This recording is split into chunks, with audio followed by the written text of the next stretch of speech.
Ráðherra, bæjarstjóri, aðrir ráðstefnugestir.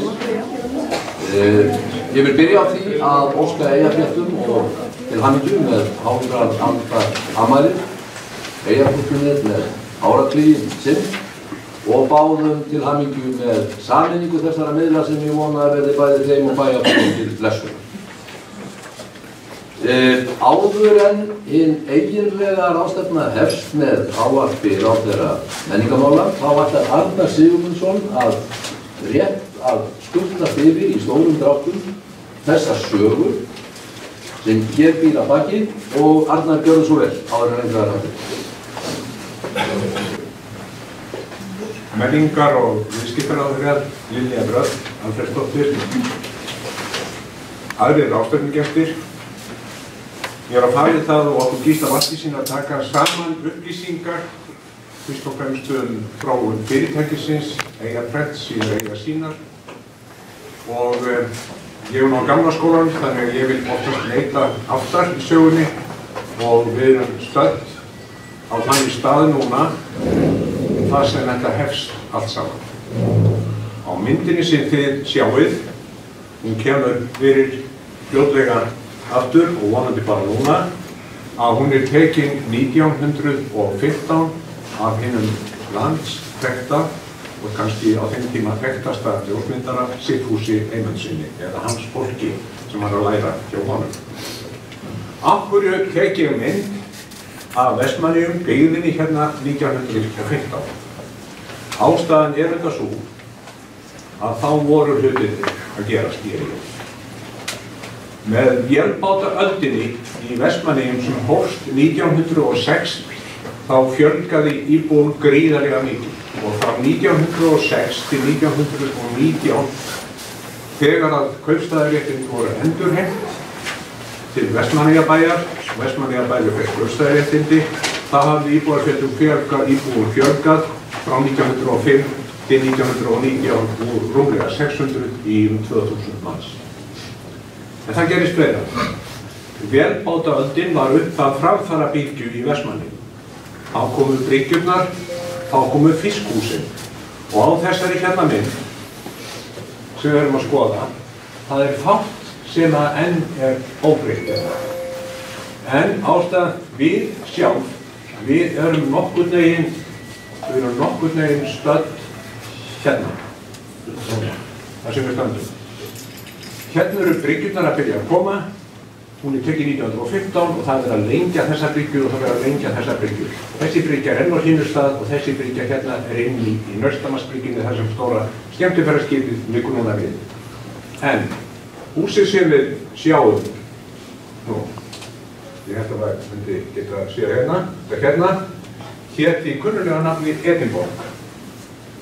Þar var fyrsta prentsmiðja Vestmannaeyja til húsa.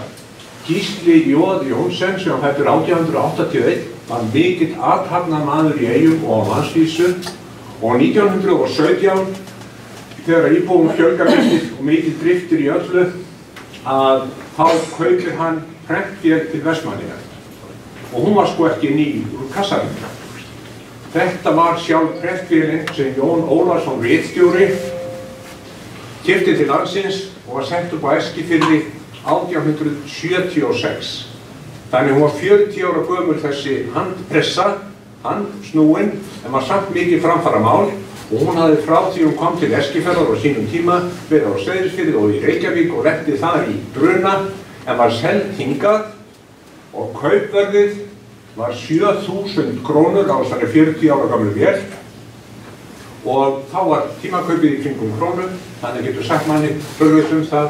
Þannig þetta var mikil fjárfesting getum við sagt, en hann hafði mikið umleikis sem Gísli og rak stór og mörg fyrirtæki bæði í Eyjum og síðar annar staðar. Nema hvað, þarna fer prentsmiðjan af stað upp á efri hæðinni í þessu húsi og blaðið skjöldur og skeggir eftir þess að það kemur fyrst út og svo skjöldur. Nema hvað, við erum stödd þarna upp úr 1920. Og það byrjað að gefa út blöð í Vestmannaeyjum og þetta búið að gefa út blöð annar staðar, Morgunblaðið hérna frá 1913 og svo til eldri blöð annar staðar og svo sem mikið drift komin á þessum tíma í prentsmiðjurekstur. En þetta var engin dans og rósum og blaðadauði þótti ekki sérstaklega merkilegur vegna þess að mörg blöð byrjuðu og hættu. Og það sama gilti hérna að hér voru prentuð nokkur blöð alveg til 1930. En þá reið yfir heimskreppa. Og Gísli J. Johnsen, hann missti allt sitt hérna í Vestmannaeyjum og þar með talið allar þessar miklu eignir sem þá höfðu bæst við frá 1915 og prentsmiðjan var seld á uppboði eða stóð lengst af og hún seld sjálf vélinn en handsetningar tókuðu annað að það var seld annað. Nú þannig gat þetta ekki verið lengur og rétt áður en þetta gerðist var það verið stofnuð önnur prentsmiðja, pínlítil prentsmiðja en sem heitir og hét í kunnulega nafni Prentsmiðja Guðjóns Ó bræðra. Því Prentsmiðja Guðjóns Ó enn til, hún til í Reykjavík og hún var stofnuð líka, hún prentaði önnur blöð, en þetta var ekki mikið rekstur. Blöðum voru seld þá, það hefði 10 ringur, hafði kostað blaðið og greitt góð sölulaun. Og kreppan auðvitað hafði sannarlega sín áhrif. Engu að síður, þá haldið áfram að gefa út blöð hérna og það keypt önnur lítil prentvél. Og þá birtist blaðið Víðir og enn er ekki komin í sögunni þar sem að stjórnmálaflokkar var að gefa út blöð. En fljótlega eftir 1930, þegar blaðið Víðir hefðu göngu sína og það var tiltölulega öflugt, það var vikublað og prentað annars staðar í bænum og þá fara stjórnmálaflokkarnir að byrja að gefa út sín blöð, Framsóknarblaðið, Eyjablaðið hjá Sósíalistaflokknum, Víðir studdi Sjálfstæðisflokkinn en það breytti síðar í það að Fylkir var stofnaður og hann var 75 ára þessi ári og hann með samfellda útgáfusögu en auðvitað hefur eintakafjöldin eða útgáfu tölublöðu fækkað gríðarlega á síðust árum úr 52 árum á sig niður í kannski 5-6. En það breytir því ekki svona juggast þetta áfram.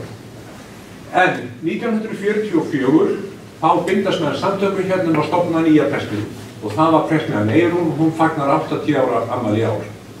En þannig hafði til að prentsmiðjan Eyrún, hún fór í nýbyggingu sem það var bara glæsileg prentsmiðja en árin liðu og tækninni fleygði fram en það var kannski ekki endilega mikil þróun en þarna var bæði verið með blýsetningu og stóra prentir og annað og þá nú fer ég að nálgast aðeins þann tíma, árin líða og menn fara að segja við þurfum að gera eitthvað nýtt í þessu. Ég kom þá að málum þannig að ég var með 3 öðrum að gefa út útsvars- og skattskrá Vestmannaeyja. Skattskrá var gefin út og það var ekki að segja nei við auglýsingu. Af því þá var kannski svarið frá auglýsingasafnarinn já, þú vilt ekki hann koma út. Þess að alltaf koma þessi helvítiskauði hérna frá nýfrið. Svo var það bara afgreitt. En hvað er það að í því samtali sem áttu sér stað, samtölum sem áttu sér stað frá 65 á 72, þá Guðlaugur Sigurðsson sem var þá prentari í Eyrúnu og Gísli Valtýsson sem var líka bjó okkur afliðis lengi, hann var líka búinn að vera prentari þar. Nema Guðlaugur segir við okkur sem voru að gefa út útvarpsskrána að hann hafi áhuga því að stofna hérna prentstofu með offset fjölritara og þá sem að nýta offset teknina á þennan offset fjölritara og þess að taka myndir af síðan. Og það var niðurstaðan að þetta leiti þarna 72 haustið ákveðið að fara af stað. Þá eru gefin hérna nokkur blöð, þá var blaðið Dagskrá sem var óháðblað, það var Bergmál óháðblað og svo pólitísku blöðin, þannig hafa mikið líf í blaðútgáfunni. Að kvöldi 22. janúar 1973 fór Herjólfur frá Reykjavík. Borð í skipinu voru tæki og tól þessar litlu prentstofu. Það var búið að útvega húsnæði, það beið upp á Brekkarhlíð 1, allt var að vera klárt í bátana. Herjólfur kom, hann kom góðsmorguninn, en það var ekkert skipað upp, það var bara varðið Reykjavík. Og svo illa vildi til að í lok mars,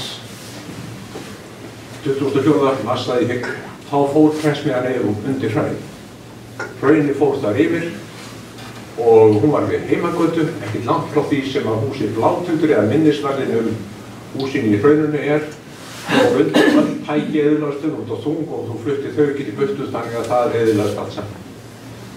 Og þessi litla prentstofa sem við erum að minnast í dag, hún var síðan stofnuð 72 en reksturinn komst ekki í gang fyrir í október 1973 og þá var Guðlaugur Sigurðsson sem er hér með okkur Ég sá mynd á honum á Spáni í fyrradag en nú er hann komin hingað bara alveg Spáni. Og gaman að því. Og hann setur þetta á stað og við erum 4 hluthafar. Pínulítið fyrirtæki. Og sem betur fer, Eyrún fer af staðan í nýju húsi með nýlegum vélum, öflugum vélum, 74. Og þá erum við með okkar litlu offset fjölriðara, erum þetta verið undir, en þá tekur Guðlaugur þá ákvörðun að stofna bara pínulítið blað. Og prentföturinn gat ekki verið stór, hann var lítill, en einhverja síður þetta var fríblað og það byrjaði hann 28. júní 74 og verið svo í hans hús. Þá voru þetta allt nýtt hérna, íbúðafjöldinn var svona 3500 kannski komin í það, 3 og 5. Af þessum 5200 eigamönnum þá skiluðu sér 3500 tilbaka á næstu 3 árum eftir gos, en svo kom mikið að nýju fólki og ástæðan fyrir þessum mikla nýja fólki var að það var skutogaraöldin var gengin í garð og það hafði gríðarlega mikil áhrif fyrir landsbyggðina. Það var svona bylgja fylgt út á land. Ég þekkti þetta vel að því ég var framkvæmdastjóri þegar Viðlagasjóði og við seldum margt fólk sem kom undan á landi, það ekki höfuðborgarsvæðinu, íbúðar er hátt ódýrt hérna og það kom og hefur reynst okkur aldeilis vel á þannig að sjálfsögðu öll í heimafólki sem kom. Nefn að tími leið þessi litla prentstofa, hún gluggaði svona áfram og hinn blöðin fóru eðlilega sem vorum að prenta þarna í litlu stofunni, fóru þetta í prentsmiðuna sem þau átt góð viðskipti í mörg ár. En lífið hérna áfram og menn gáðist ekki upp og það var ákveðið og þá fyrst og náttúrulega fyrir atbeina Guðlaugur sjálfs sem rekur stafrænum prentsmiðin í dag og það er gaman að segja frá því að hann var einn af hluthöfum í byrjun og starfsmaðurinn í byrjun.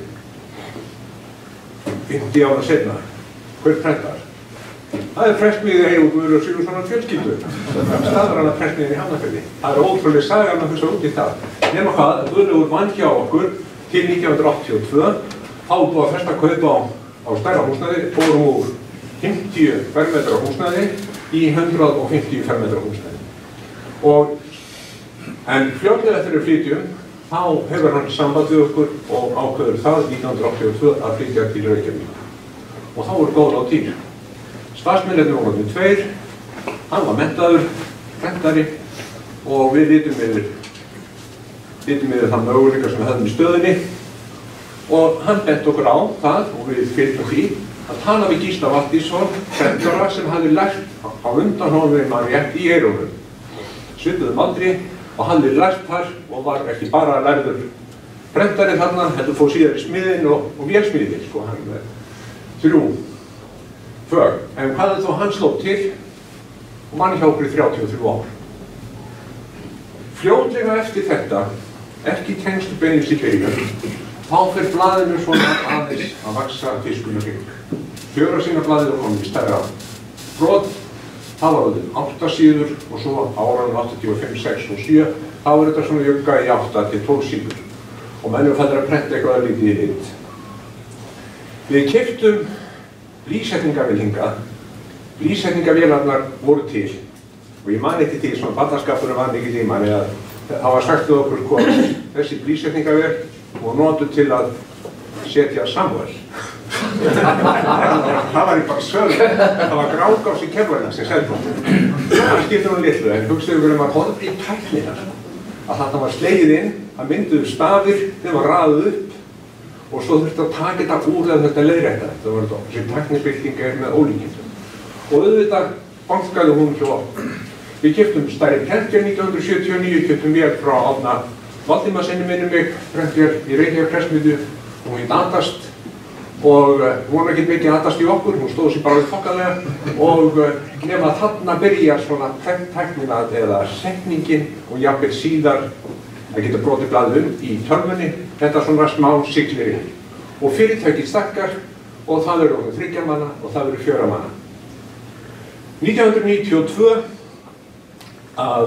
þá tökum við það ákvörðun að veita árlega viðurkenningar til fólks sem að stendur upp úr hérna í bæjarfélaginu og sá síður haldist síðan nokkur veginn í kringu 13. þá er þetta gert bæði í menningarlífi, atvinnulífi, eyjamaður ársins og menningarlífi og svoleiðis. Og góður síður sem var tekin upp og svo maður komið þín bara til skila að hugmyndina af því átti Magnús Kristjánsson, útgerðarmaður á þeim tíma og var einn af eigendum okkar. Að þessu verið fylgt ágætlega eftir, blaðið stakkaði. og það stækkaði. En það verður samdráttur í þjóðfélaginu upp á 1991 af ýmsum ástæðum. Auglýsingar þróuðust saman og þá var góður á dýr. Ómar Garðarsson, sem byrjaði að vinna hjá okkur 1986 sem blaðamaður, að hann kynna þá hugmynd til okkar bara breyta blaðinu í áskriftar. Og það gerist 1993. Og ég alveg viss að við hefum ekki gert það og hafði menn ekki lifað þetta af. Þegar verður samdráttur í fríblöðum, þá allt farið. Ef verður samdráttur í tekjuöflum og auglýsingaöflum fríblaðs, þá bara búið. Kosturinn við áskriftarblöðin, þú ert með ákveðin stabba. Þú ert með stabba sem raunverulega borgar ákveðna grunnkostnað og það þessum bjargar okkur og við erum þetta ævinlega þakklátt fyrir það að þetta skref skuli hafa verið tekið. Og blaðið hélt áfram að dafna og Ómar tekur þarna við ritstjórninum 93. Þá var Gísli búinn að vera ritstjóri í 10 ár og hann hafði mikið meira nóg að gera og þá voru líka verið að prenta fyrir fyrirtæki og landi blöð hérna á Suðurlandi. Og síðan heldur þetta áfram, ég er búinn að segja frá því og enn heldur við áfram og förum að hyggja frekari endurnýjun og tækjum og búnaði, vorum komið gott húsnæði og stækkuð menn húsnæði. Svo gerist það að í kringum árið 2000 þá annars vegar loknum Eyjafréttir.is og síðast en ekki síst að Fjölsýn sem var lítið fyrirtæki, það var með endurvarp og erlendu sjónvarpsstöðum, Vestmannaeyjs hugmynd og hérna hún var búin að koma upp endurvarpi og voru kannski á alls slags myndir, sumar mjög siðlegar, aðrar ekki eins og nema það við slöppum ágætlega gegnum það. En svo fóru menn að teygja sig full langt og voru farnir að sýna leiki úr úrvalsdeildinni, ensku. Og Stöð 2 var ekki sátt við það. Og við vildum fá pappír að palli umsóknir og þátt við það. Þeir sendi hingað ágætan lögmann, sem við þekkjum Gert Jónsson, mjög öflugur og flottan. Og hann kom hingað, en hann lét sér verða sitt fyrsta verk að koma við á lögreglustöðinni að því þetta gat orðið svona verra fyrir okkur.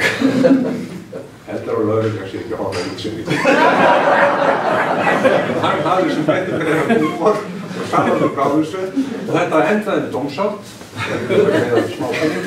Dómsátt og þar með var þetta búið og það var ekki grundvöldur fyrir einhverja bláa myndi með það og græni. Þannig að þá gerði menn annað sem var kannski hvað hættingast við þessa starfsemi hjá okkur að strax 2001 þá voru komið innan bæjar sjónvarpssending sem var þetta alveg meiri háttar að fara að taka viðtöl hérna heima með sem fara að taka upp bæjarsjónvarpsfundi og senda út og bara töluður ásókn að fá að horfa þá einhver með að áraða illa í samstarfi. Líða árið og Gísli hættir 2015, þá var Júlíus Ingvarsson búinn að vera líka ritstjóri áður og búinn að breyta nafninu á blaðinu. Þetta gamla nafn sem var svo sem ágætt, Fréttir, það var fyrsta fjölritaða blaðið sem hafði verið gefið út í Eyjum 1917, sama ár og þegar Skeggi byrjaði. Og nema það, þá var bara farið notað nafnið á netmiðlunum, það var bara notað Eyjafréttir og þannig hélt þetta áfram og svo breyttist blaðið bara út af samdrætti má segja í öllu og það var gefið út á 2 vikna fresti og það hefur nokkurn veginn verið haldið síðan og svo hefur verið gefið út mun stærri tilefnisblöð. Þetta fer nú svona frekar að síga á seinni hluta í þessu og á þessum tíma núna að þá gerist það að Ómar sem var hættur hjá okkur, það var nú alltaf við lágandi, kemur 86, 2015 drefur hann sig í hlé en var nú alltaf svona í góðu samtali við okkur og hélt því bara áfram og en 2022 í maí fær hann hringingu og hann bara hvattur til að koma tilbaka og það var bara mjög gott mál og hér hann og hann bara eins og Johnny Walker að þetta eitthvað stilgóðum stráng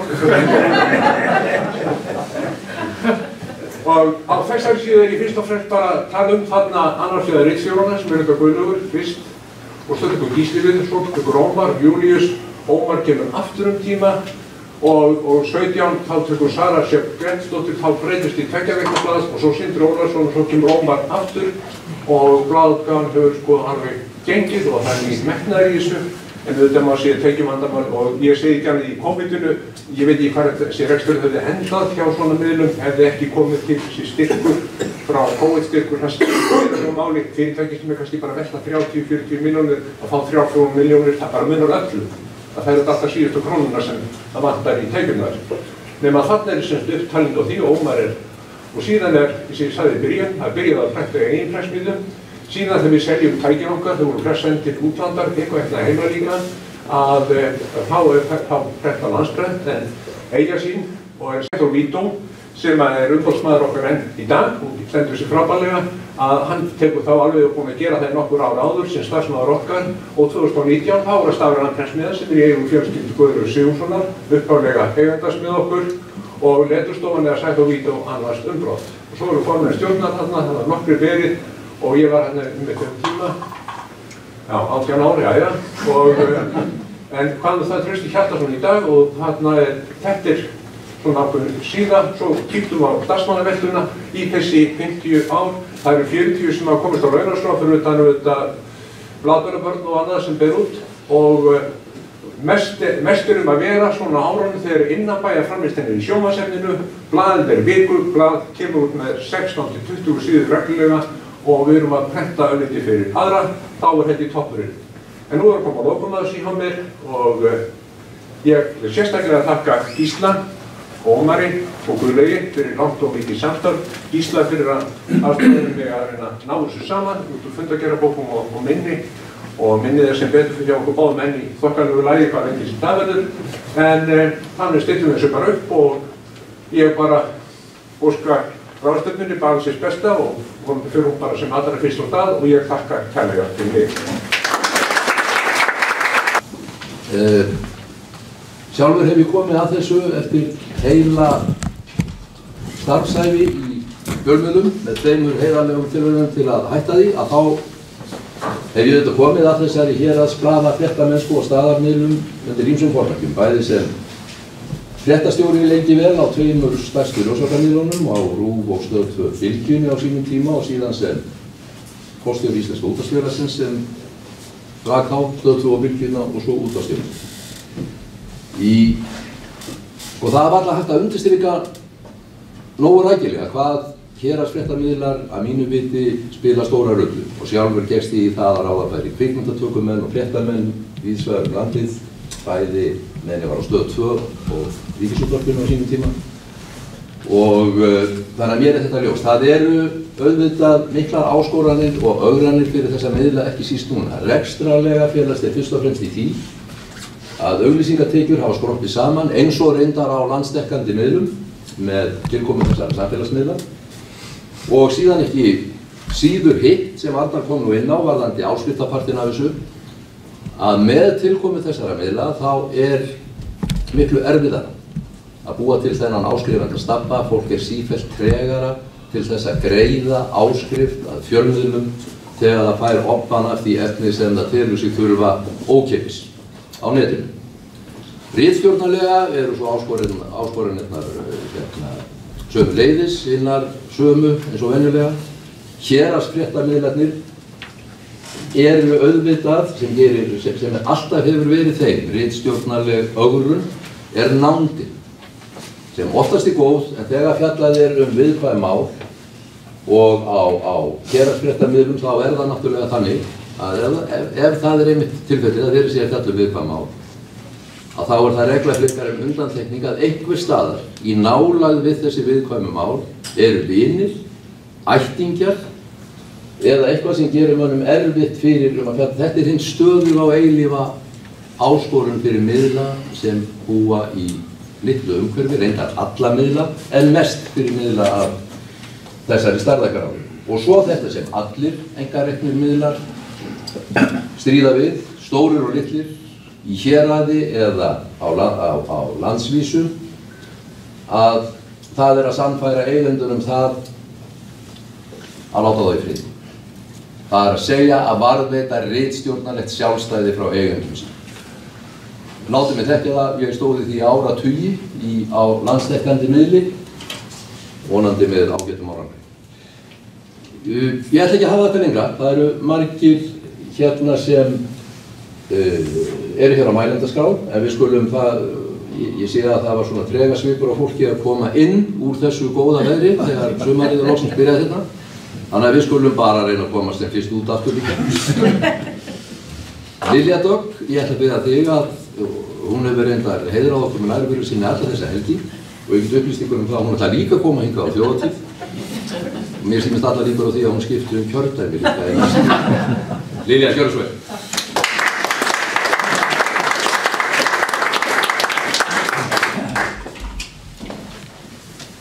Heil og sæl og mikið gaman að sjá hvað þið eru mörg hér og ég ætla nú að byrja hérna formulega og segja kæri bæjarstjóri og góði gestir.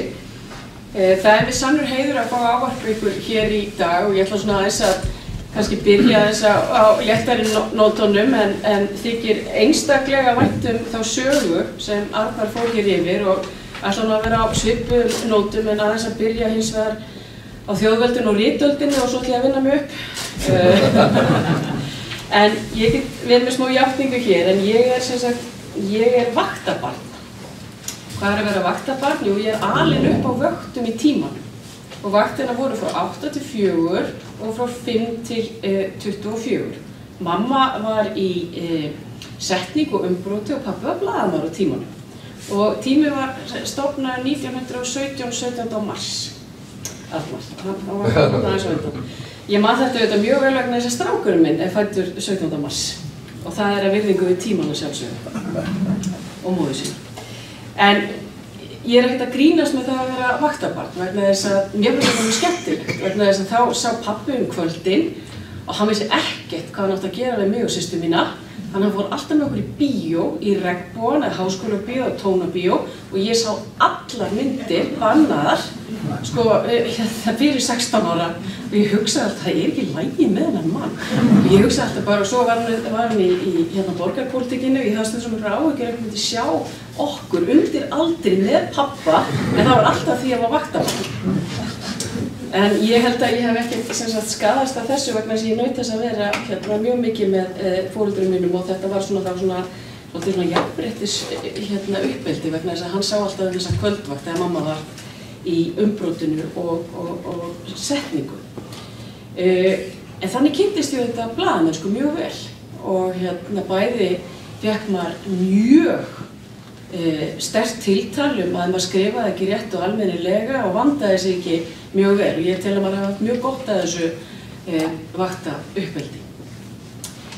Það er hins vegar svo að ég mig langar að koma inn að svona tilgátu inn á þessa ráðstefnu af því hér er bæði þetta mjög vant og þölreitt fjölmiðlafólk og stjórnmálamenn en tilgátan er sú að umræða í ræðu og riti fjölmiðlun er grundvöllur frjálslynds, lýðræðis og framfar. Punktur. Og mig langar í svona örstuttu máli að fara yfir þetta, ég fæ svo að koma aftur inn því ég ræði nútímann. En ef við kannski förum bara í stuttu máli yfir sögu Íslands, þá er hún þannig að bara þessi tímamót 1000 þegar Íslendingar taka að nota við latneska letur og fara að skrá niður sögu sína, að þá eru við í mikilli nýsköpun. Engin af hinum, hvorki germönsku þjóðum eða Norðurlöndin, voru byrjuð að nota latneska stafróf með þessum hætti. Og það var auðveldara og það var svona hraðskreiðara. Og ég held að það sé ein megin ástæða þess að við verðum svona ráðandi á ritöldinni. Og við erum að framleiða 300 bækur meðan normenn að skrifa 2. Og það má líklega rekja það til þess að við fyrir að nota rómverska letrið fyrst af öllum og það er í kringum 1000. Og erum bara mjög framalega í þessu. Og þannig tel ég að bara þjóðveldið og stofnun Alþingis, þetta sé allt nátengt vegna þess að við erum farin að skrifa svona snemma og tjá okkur í ræðu og riti og erum farin að hafa skoðun á allt og öll. Svo kemur auðvitað ritöldin sem að mínu mati svona bara eitt merkasta söguskeið þjóðarinnar þegar verið að skrifa allar Íslendingasögunar, Heimskringla, það verið að framleiða að panta í raun og veru bókmenntir hérðan, ég finna Snorri var ekkert annað en að skrifa allar þessar konungssögur í Heimskringlu og bara svona, þetta lifir enn í dag, nú Baltasar Kormákur að taka mynd orrustunum Hastings 1066, allt kemur þetta úr Heimskringlu og ég tel að þetta hefur líka lagt þennan grunn fyrir þetta lýðræði á Alþingi og lýðræðislega umræðu. Og á sama skapi tel ég að það að við höfum tileinkað okkur þetta svona snemma að ég ekki nokkrum vafa það að Snorri og Sæmundur og allir þessir helstu þeir lásu latínu og grísku líklega reiðbrennandi. Af því ef við skoðum bæði Plató, Aristóteles, Seneku, Cicero, alla þessa helstu stjórnmálahugsuði, þá má finna mjög margt svipað í Hávamáli, í mjög mikið af því sem var skrifað á þessum tíma. Og þá komum við aftur að þessari tilgátt, af því ef við lítum á hvernig gekk á Íslandi á þessum tíma, þú getur ekki búið til þessar heimsbókmenntir nema það sé einhverja framtíð, það sé eitthvað að gerast hér. Og ef við skoðum bara enn og aftur landfræðilega legu Íslands, að þá var Ísland ekkert annað en verslunarmiðstöð með varning frá Grænlandi. Víkingarnir voru auðvitað mjög framarlega allri siglingatækni, það verið að ná í dýrmætan varning á Grænlandi, hann kemur við á Íslandi og svo fer þetta. En í leiðinni endalaust verið að skrifa og framleiða og helstu útflutningsvörur Íslands á þessum tíma, hvað var það? Það var auðvitað skreiði og svo varningur frá Grænlandi og svo bókmenntir. Næsta stóra skref bara varðandi lýðræði og þróun auðvitað þegar Gutenberg býr til prentsmiðju í Evrópu og það breytist auðvitað öll stjórnmálaumræða. Loksins hægt að, það kemur sér tækni að það hægt að, og þau þurftu ekki verið með ritari eins og voru hér á Söguöld, heldur það var hægt að fara að framleiða og fara að prenta bækur.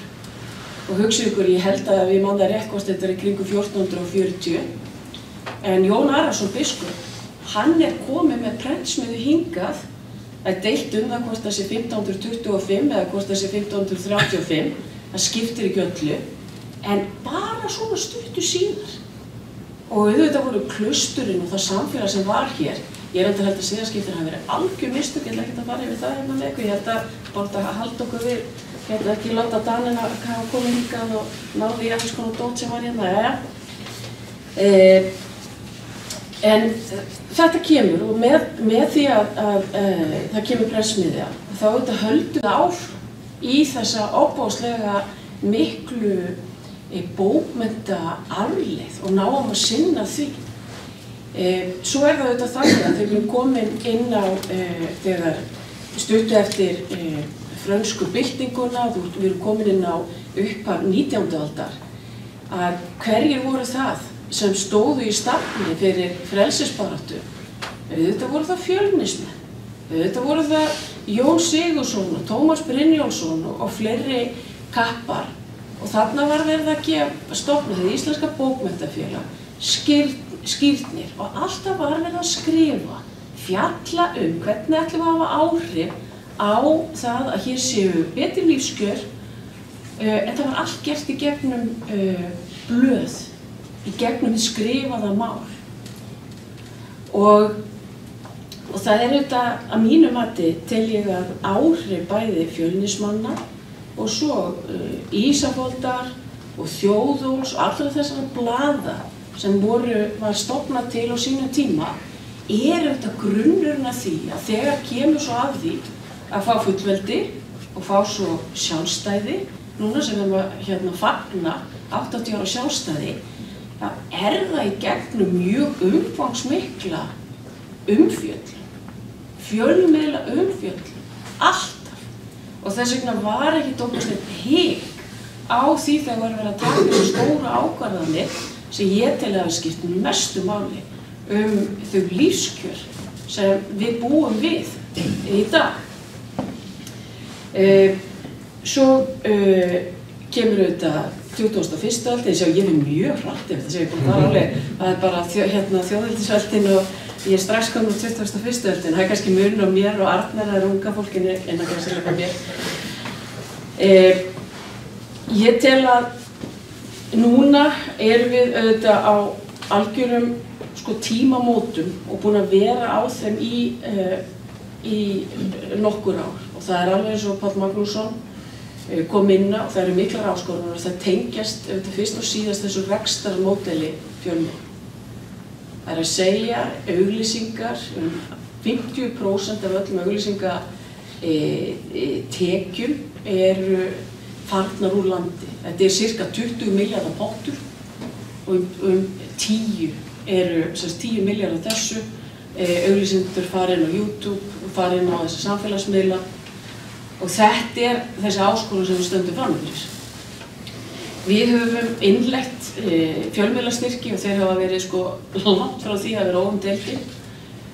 Ég hef staðið með þeim vegna þess að ég tel að þessi markaðsbrestur, tímabundinn markaðsbrestur, við verðum að finna nýja módel fyrir þessa þörf okkar að tjá okkur í ræðu og riti og tel að sé mjög mikilvægt. Og þarna gegna þau eru svona kannski þrjár meginstoðir fjölmiðla, er að segja að þá er það þetta staðbundnir. Staðbundnir miðlar skipta öllu máli upp á það að miðla öllu því sem er að gerast hérna í nær umhverfinu og sinna því betur en miðlar á landsvísu. Ég bara held því fram, að því ég var alveg upp á vöktum, ég er fjölmiðla sjúk leið og fréttatíminn alltaf svona sekundu broti á hún að fréttatími hefst, þá kveiki ég. Þetta er bara alveg innstilt í mér og búið að vera frá því ég var krakki. Svo erum við með miðla á landsvísu og þeir hafa auðvitað líka verið að kljást við svipaða þætti og svo erum við með auðvitað fjölmiðla á heimsvísu. En öll þessi módel eru búin að vera í ákveðinni brekku og ég ætla að taka undir með Arnari að áskriftarmódelið er í raun og veru það sem er að mínum mati komið til að vera. Blandað áskriftarmódeli og svo að sjálfsögðu auglýsingum, en þetta er leiðin fram á við til þess að reksturinn sé sjálfbær. Auðvitað er þetta alltaf strögglis og Arnar var að fara yfir og hérna fjölmiðlar koma og fara. Hlutverkins opinbera er meira í dag, jafnvel þó margir segja að það er alveg ömurlegt, en við getum alveg verið að styðja við fjölmiðla eins og við höfum verið með armslengdar sjónarmið. Það hefur verið engin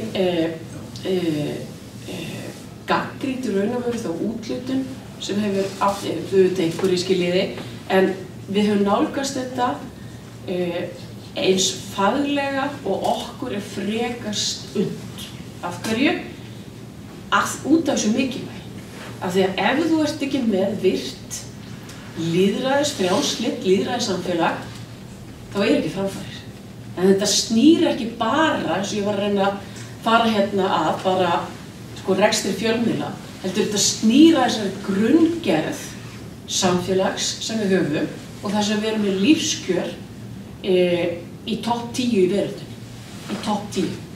Við erum með grein í Morgunblaðinu á morgun ef við lesum og heitir Auðlegð þjóð. Ég ætla bara fjallar á þetta, ég vildi bara auglýsa hana hérna við stegið með hljóðið orðið. En ég veit að það eru margir sem ætla að taka til máls og Páll var eitthvað svona að gefa til kynna við eitthvað sýtt að ættum líka að njóta veðursins. En á móti kemur, þetta er einstakt tækifæri til þess að fara yfir stöðu héraðsmiðla og við erum að líta á þá sérstaklega í nýrri fjölmiðlastefnu sem fer fyrir haustþingið og ég er mjög ánægð með þegar við erum búin að athugasemdir á fjölmiðlastefnuna og kynnum hana aftur, en fjölmiðlastefna skiptir gríðarlegu máli, bara út frá því sem ég var að nefna hér áðan.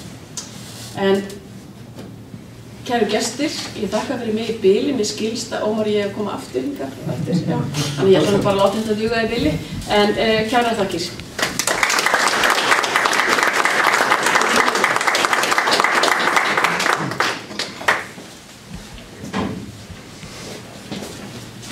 Kæra þakkir fyrir þetta, Lilja.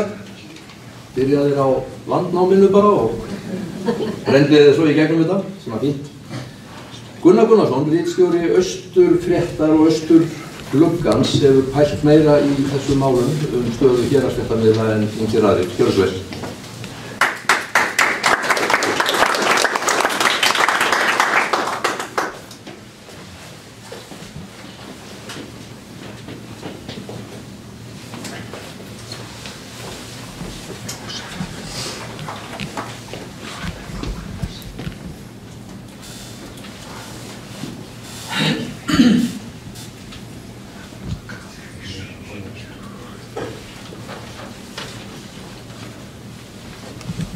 Engin pressa, Ómar kynnti mig hérna áðan frammi sem eitthvað svona headline í dasgrunni gott mál. Ritstjóri Eyjafrétta, ráðherra og aðrir gestir, ég þakka kærlega fyrir boðið, til hamingju með afmælið Eyjafréttir. Ég ætla að fara aðeins bara yfir svona þessar hugleiðingar misvel samrændar stöðu héraðsfréttamiðla í dag og svona aðeins hugleiðing til framtíðar.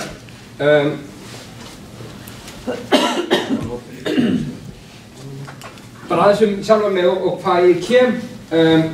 Ég byrjaði að skrifa blað heima hjá mér í sveitinni. Þar var keyptur tími að sjálfsögðu og það var alltaf hann vafir inn í blað og hérna á þetta blað fór ég að skrifa fréttir fyrir foreldra mína. Fyrsta fréttin mín var formannskjör í Alþýðuflokknum sem var alltaf mjög heilbrigt fyrir 7 ára barn. Ég skrifa skólblöð, skrifa fyrir stuðningsmannavef Mannstuðnefnd á Íslandi í mörg ár. Ég fór að skrifa í Austurgluggan strax eftir útskrift úr framhaldsskóla. Ég var þar í 2 ár sem blaðamaður. Ég lærði stjórnmálafræðingur. Ég vann á Pressunni, ég vann á DIVAF, ég skrifaði fyrir Moggann á sumrin. Ég ennþá að lýsa körfuboltaleikjum fyrir Vísi. Ég hef ekkert teljandi vita á körfubolta þrátt fyrir að hafa horft á hann 20 ár. Vinur minn situr hjá mér og segir þetta er pressuvörn og þetta er pressuvörn byrja. Þetta er svæðisvörn og þetta er maður og mann. En ég var alltaf að skrifa heim á Austurgluggan og við stofnuðum Austurfrétt þegar að þáverandi útgáfa ákveður að losa sig við vefinn og hópa sér á blaðið. Það er svona upp úr hruni og Austurfrétt verið síðan til 2012. Við höfum verið með Austurfrétt og Austurgluggan í samrekstri frá 2014. Við erum 2 blaðamenn pluss auglýsingasali. Austurglugginn er áskriftarblað gefin út vikulega í prenti. Austurfrétt er gefin út alla virka daga og töluvert oftar á vef eftir þessi við á. Lykilpunktur í mínu ferli, ég fór út sem svona skiptiblaðamaður á síðasta vetri. ITP er þýsk samtök sem að senda blaðamenn til og frá Þýskalandi. Fjármagnaði maður rétt að hluta til að þýska utanríkisráðuneytinu, ykkur vantar hugmynds að eyða ríkispeningum. Og ég var staðsettur í Augsburger Allgemeine og þetta er mjög fínt prógram og svo ég mátti tækja það til að auglýsa það af ég tala ekki þýsku, ekki nefn bara eitthvað rafl. Ég var þar í 2 mánuði og var að kynna mér stafræna fréttamennsku og Augsburger Allgemeine það sé þjóðverðin kallað svæðisblað. Augsburg sjálf er álíka fjölmenni og Ísland en hérna er síðan með fullt af svæðisskrifstofum undir sig og það svona 2-3 einstaklingar sem verður að gefa út staðablað fyrir hvern og einn stað. Það sem ég kannski búinn að vera að vinna með er hugtak sem heita fréttaeyðimerkur. Kallað News Desert á ensku, skandinavar tala hvíta bletti. og nýverið bara vor kom skýrsla, Evrópuskýrsla sem heitir Uncovering News Deserts in Europe eða sem sagt fréttaeyðimörkur Evrópu. Hvað fréttaeyðimörk? Fréttaeyðimörk svæði án miðils, þá sem sagt án staðamiðils.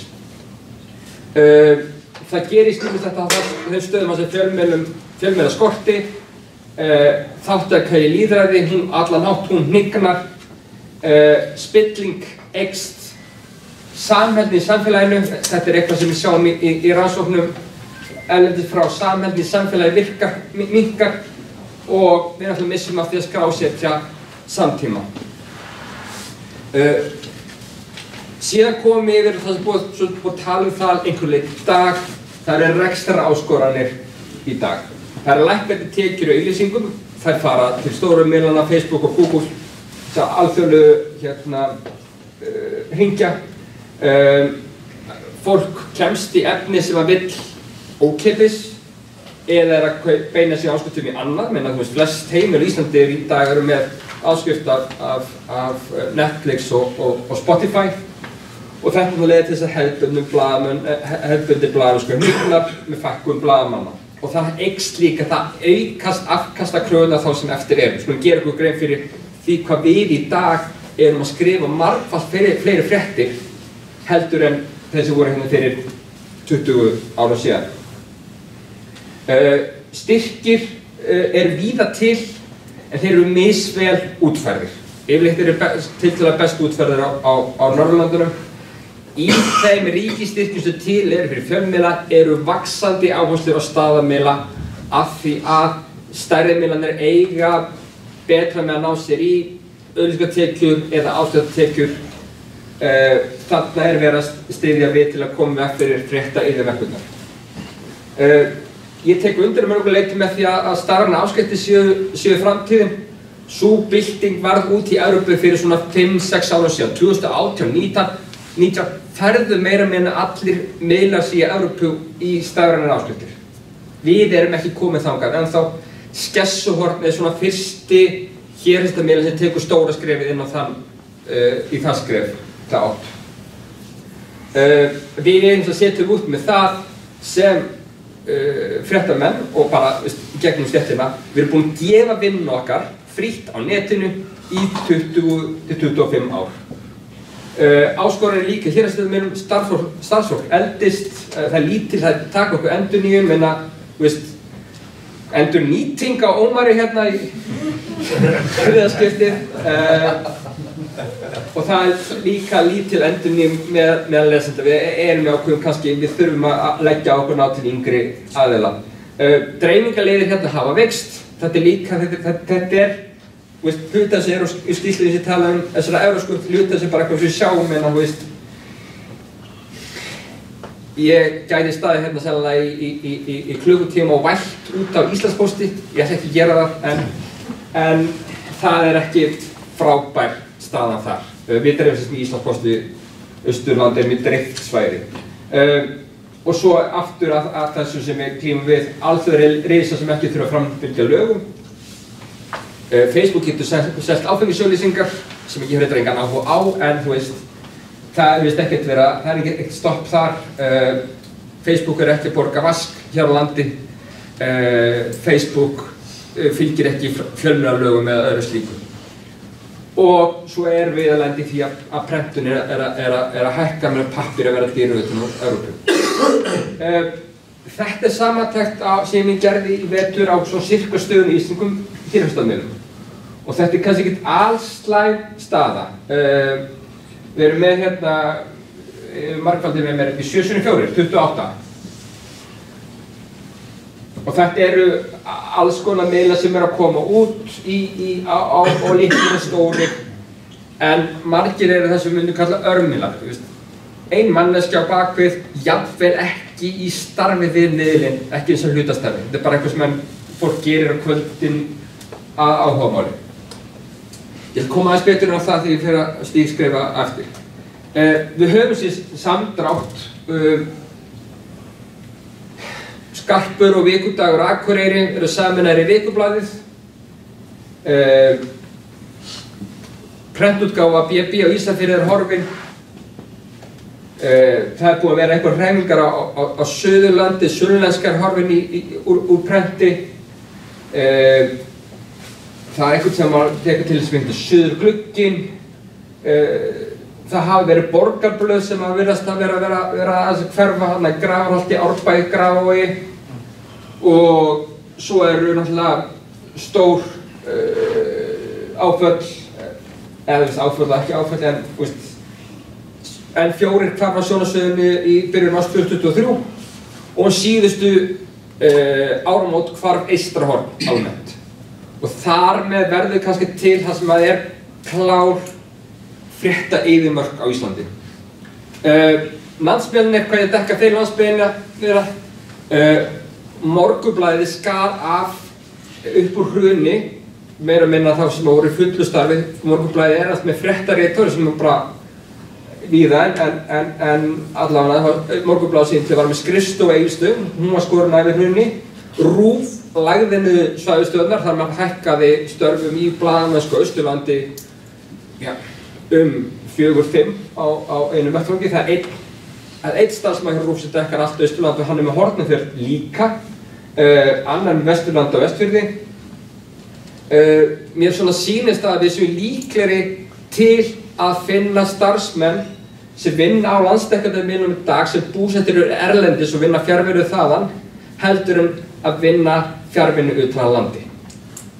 Ég ætla að taka fram þetta svona lauslegar athuganir sem ég gert, ég hef ekki farið hringt í hvað vinnur og hvað býrðu, en þetta svona aðeins tilfinning. Og aftur að við mistum hann út 2 miðla.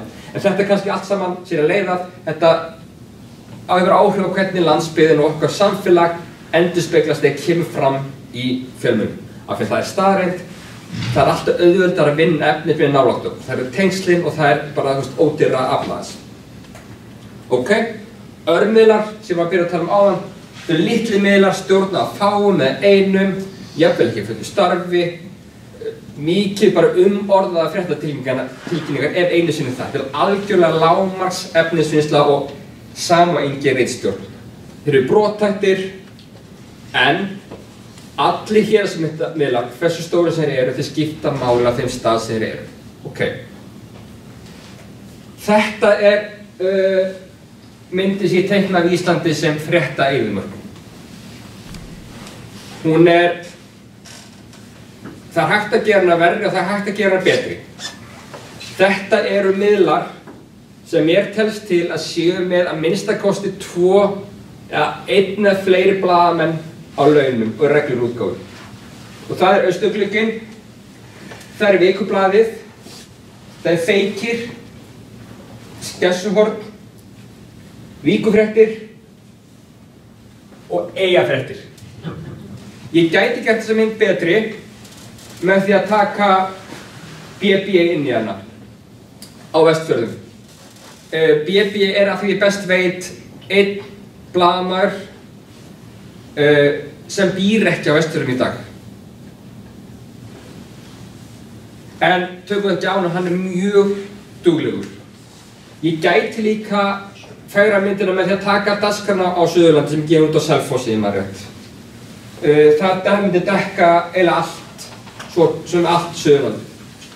En aftur, þar erum við kannski komin á mörkun og þar sennilega bara einn blaðamaður í starfi. Ég tók blaðið, ég náði á leiðinni hérna austan á Kirkjubæjarklaustri, þetta lítur út fyrir að vera meira og minna fréttatilkynningar. En að sama skapi, þá skulum við gera okkur grein fyrir því að það eru axlasvæði hjá okkur sem eru starfandi sem við erum ekki að sinna sérstaklega vel. Við erum 2 á Austurlöndum í dag. Við fáum engin verðlaun fyrir hvernig við sinnum vopnafyrirði eða þú veist, djúphófi ef það er að skipta. Feykir, hans þungir í Skagafirði, ég myndi eiginlega að segja Húnavatnssýslan að væri minna eyðimörk. Og svo framvegis. Vikublaðið birtir að slagi fréttir af Langanesi, það er engin efnisöflun þar. Þannig þetta eru það sem ég skildi sem eyðimörkur. Með þeim fyrirvörum sem er á því. Tillögur til aðgerða. hluta þessu bara, þú veist, það sem reynslan hefur fært mér, hitt er líka fullt af tilhugum í þessar ágætu Evrópuskýrslu sem ég myndist á áðan og ég hraðlas því að var að búa til þessa samantekt. Það þarf að áast í gagnasöfnun og rannsókn á staðamiðlum. Það eru mjög fáar BR-ritgerðir eða annað slíkt sem fjallað staðamiðla á Íslandi. Ég fór inn á skemmuna þegar við Ómar vorum að undirbúa, ég var að hjálpa Ómar að undirbúa ráðstefnu og ég held að það verið 2-3 ritgerðir sem að koma upp með lykilorðið staðamiðla eða héraðsfréttamiðla. Það er líka að kalla eftir þessu í Evrópuskýrslunni að það verður að afla gagna hvernig staðan er á héraðsfréttamiðlum. Við höfum verið að kalla eftir því að fjölmiðlastyrkir verði fyrirsjáanlegir. Ég held að þeir séu til, ekki 2 ár, hvernig rennir út núna? Já, áramóðið. Við vitum ekki hvað fáum á næsta ári og það hefur verið aðeins svona flakka upp hann og við köllum ákvæmt eftir það sé hægt að fara, þú veist, að áætla fram í tíman. Við höfum líka verið að reyna að hrista aðeins, vekja aðeins opinbera aðila til meðvitund hvert er beina sínu fjármagni. Það var ekki bara beinu styrkjum, heldur sínum viðskiptum. Hvar eru keyptar auglýsingar? Við höfum reynt að hamra því við okkar sveitarfélög að kaupa auglýsingar í ritstýrðum miðlum. Af því að til hliðar við okkur er síðan til sjónvarpsdagskrá sem að tekur tölur til sín. Með virðingu fyrir því fólki fyrir sjónvarpsdagskrána en það er munur ritstýrðum miðlum og auglýsingarmiðlum. Það opinbera að kaupa áskriftir? Hvernig er þetta? Við höfum kallað eftir reglum á erlenda miðla. Ég tala hérna áður Facebook og Google sem að þurfa ekki að borga vask af auglýsingum. Og ég hef líka verið að kalla eftir stuðningi við tækniþróun. Að við sem erum á litlu miðlum við þurfum að fá okkur stuðning til þess að geta gripið þau tækifæri. Fyrir til dæmis ráðherra minntist þér áðan á að áskriftarmódeli sé leiðin fram á við. Algjörlega, það er mjög áhugavert. En það kostar ákveðin undirbúning, ákveðna þróun, ákveðna tækni sem þú þarft að hafa. Þjóðverðinni sögðu mig fyrra að bara á fyrsta degi þú selur engar áskriftir ef þú safnar ekki gögnum. Þú þarft að vita hvað lesendur eru að gera og hvernig þeir eru að haga sér. Ok, ég ætla líka að fara hérna inn á samvinnu. Eins og sagt er á Facebook, mynd fyrir athygli. Við höfum í nokkrar vikur, mánuði átt í þessu samtali ákveðin hópur félagsfréttamiðla. Það kannski við fengum áheyrn hjá ráðherra í byrjun desember og það voru Austurglugginn, Eyjafréttir, Skessuhorn og Víkurfréttir sem sátu þar inni. Og við höfum haldið að þessu samtali áðan, við fengum líka sama dag, þá áttum við fundum blaðamannafélag sem var bara mjög mikils virði fyrir okkur. Og kannski nátt tækifæri bara að takka fyrir bara báða aðila fyrir þann stuðning sem við höfum fengið þaðan. Við erum að vinna í því að reyna, ég held að sé mikilvægt að við formgerum þetta, að við eigum setjum reglulega samráðsfundi eða annað slíkt. Það ýmis tækifæri til að vinna saman, við þurfum að greina það. Ég held að geti verið hagur því að reyna að selja saman auglýsingar, þá geti auglýsandi komið á sama stað og keypt pakkan og þannig að auglýsingarnar fara á alla dekkjurinn allt landið. Tækniþróun, gervigreind, hún er þarna, hún er komin, hún er að verða miklu betri, mjög hratt. Við erum farin að hrárita viðtölin okkar upp, þar að segja við tökum viðtal, jafnvel bæstunarfundi þar það keyra, þú getur ekstraktað hljóðið af YouTube, tekið hljóð þá látið bara gervigreindan skrifa upp og þá ertu komið með hráa uppskrift á fundi, þá getur miklu fljótara að finna þessu þú þarft að finna eða skrifa upp úr því. Ég nota þetta viðtöl, öll stærri viðtöl, með öll viðtöl ég er farin að láta bara hráreita fyrir mig og skrifa þessu upp úr því. Ég ætla að gera tilraun sumar inn á Austurland eins og annars þær hefur fullt af fólki erlendis frá, fólki með flotta menntun. Í þessum hóp eru menntaðir blaðamenn, en þau kunni ekki íslensku, mjög færi ensku og sérstaklega sínu eigin tungumáli. Ég ætla að leysa sumarafleiðskanir mínar í sumar því að búa til hóp af hluta til erlendu fólki sem mun bara taka viðtöl og skrifa greinar og svo notum við vélþýðingar til að þýða það yfir. Auðvitað þurfum að hreinskrifa íslensku, en ég ætla að taka sénsinn þessu. Þetta, það liggja eftir með 2 greinar á þýsku í Augsburger Allgemeine. Það nú skrifað svona. Við getum nota efni og deilt því, til dæmis aðþrenga efni, menn ég var að hlusta spáði því að krossgátan í New York Times meira notuð heldur en fréttaefnið. Það fleiri sem fara að logga sér á New York Times hverjum degi til að leysa krossgátuna, eða Wordle, heldur en til að lesa fréttirnar. Við getum við keypt sameiginlega krossgátur fyrir öll blöðin. Þetta það sem heldur ástundum. Þetta líka svona í Augsburger Allgemeine. Fólk loggaði sig inn til þess að leysa eitthvað sudoku-þraut sem var einu sinni í viku. Við þurfum að deila tækni og lausnum. Við þurfum að styðja fólk, starfsfólki okkar. Við þurfum að gefa því tækifæri á endurmenntun sem hefur verið takmörkuð. Heimilt að vinna, við erum með umsókninni ásamt fleirum í stóra evrópska sjóð sem kallast Creative Europe. Í Noregi það þannig að allir landsbyggðirnir saman, héraðsmiðlarnir eru saman með skrifstofu, hvar veit ég ekki, sem að vinnur rannsóknarvinnu, vinnur úr gögnum, tekur viðtöl og svo sækir svo bara hver héraðsmiðl það sem að við áhafum hann inn í þann ganggrunn. NRK, norska ríkisútvarpið, inn í þessum pakka líka borgarinjan og tekur efni sem á við landsdekkandi efni. Andlegur stuðningur, við þurfum bara við þurfum að geta tala saman, við þurfum að geta stutt við hvern annan og svo þurfum við að fá stundum bara sérhæfða aðstöðu að hjálpa stafnir að lesa úr traffíkinu, vefinn okkar, sérstaklega. Þetta stóri miðlar með sérhæfða deildir í þessu bara, það sáttu á skrifstofu hjá mér út í Þýskalandi, sáttu 2-3 hagfræðingar, menntaðir hagfræðingar. Stelpaði með einhvern master í hagfræði, ég bara, hvað þetta að gera hér? Hún satt bara og las út úr Google Analytics, bara hvað fólk að lesa, hvað vilja áskundi lesa. Þetta eru skrifað fram og þetta þurfum við að, þetta vona ég okkur beri gæfa til þess að geta unnið saman. En ég komin að enda. Ég vil bara þakka fyrir áhrifina og samverðuna. Takk fyrir.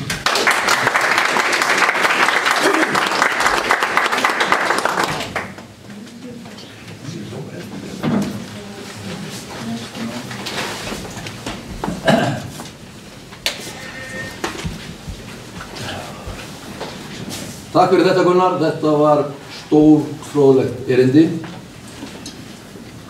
Næstur Kristján Már Unnarsson. Hann þó hann heim í Reykjavík, þá hann einhver mesta landsbyggðartúlka í íslenskri skemmtanamennsku og hefur verið það í meira en 40 ár. Lýsir sér í ýmsu, ég fór með hann í bíltúr áðan, í Friðarhöfn og ætlaði að fara að segja hann söguna af skipsnafninu Kap. Hvernig það var tilkomið og hvernig þetta var alltaf. Ákom náttúrulega daginn að hann hefði skrifað frétt það og talaði væntanlega við síðustu manneskjuna sem var skýrð þessu nafni, Kap, styttinguna á Kapítólu, nú reyndar nýdáin, en hún fékk Kap-nafnið af sömu ástæðu og skipið okkar inn í Friðarhöfn. Kap. Kristján Már, gjörðu svo vel.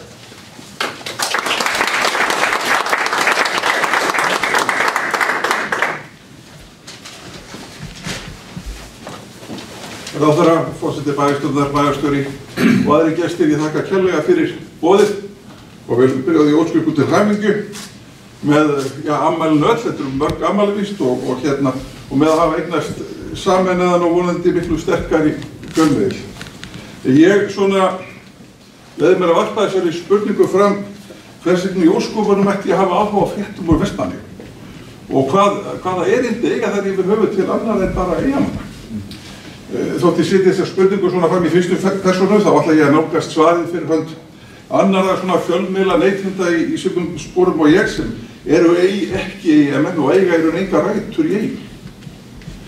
En Gunnar var að tala svona umferðarmælingar að fyrir það byrjum 20 ár, þá kom það átti nýtt svona öflugri greiningar á áhorfi á sjónvarpsfréttir og þessar mælingar voru svo nákvæmar að við gátum farið að sjá hvenær áhorfendur stóðu upp frá fréttunum og nenntu ekki að horfa og hvenær þeir flykktust að skjánum að vildu horfa. Og við erum auðvitað á markað, við þurftum auðvitað að horfa á þetta. Við ætlum ekki að vera að senda út fréttir sko ef fólk nennir ekki að horfa á það. En svona það sem við lásum út úr þessum greiningum, þannig að stöð 2, er að fréttirnar sem áhorfendur okkar höfðu minnstan áhuga á, það voru erlendar fréttir frá löndum fjarri Íslandi. Fréttir af átökum í Miðausturlöndum, flóðum í Pakistan eða ættbálkastríðum í Afríku. Það bara fór fólki, það er alveg saman þótt að það væri góðar og flottar fréttir, fólk hafði bara engan áhuga þessu, eða minni. En við fengum líka þá mynd að það var mestur áhuga á svona mannlegum innlendum fréttum og líka annað sem kom okkur alls ekki á óvart, það var þetta mestur áhugin á fréttum af landstöðinni. Þetta töldum okkur auðvitað að vita þetta.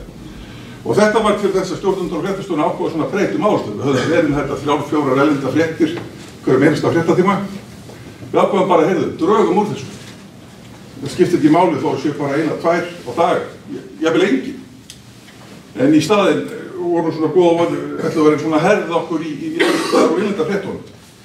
En vandi okkar á svona fjarlægana innlendri íslensku sjónvarpsstöð var hins vegar sá, það miklu dýrara að sækja landsbyggðarfréttirnar, innlendu landsbyggðarfréttirnar.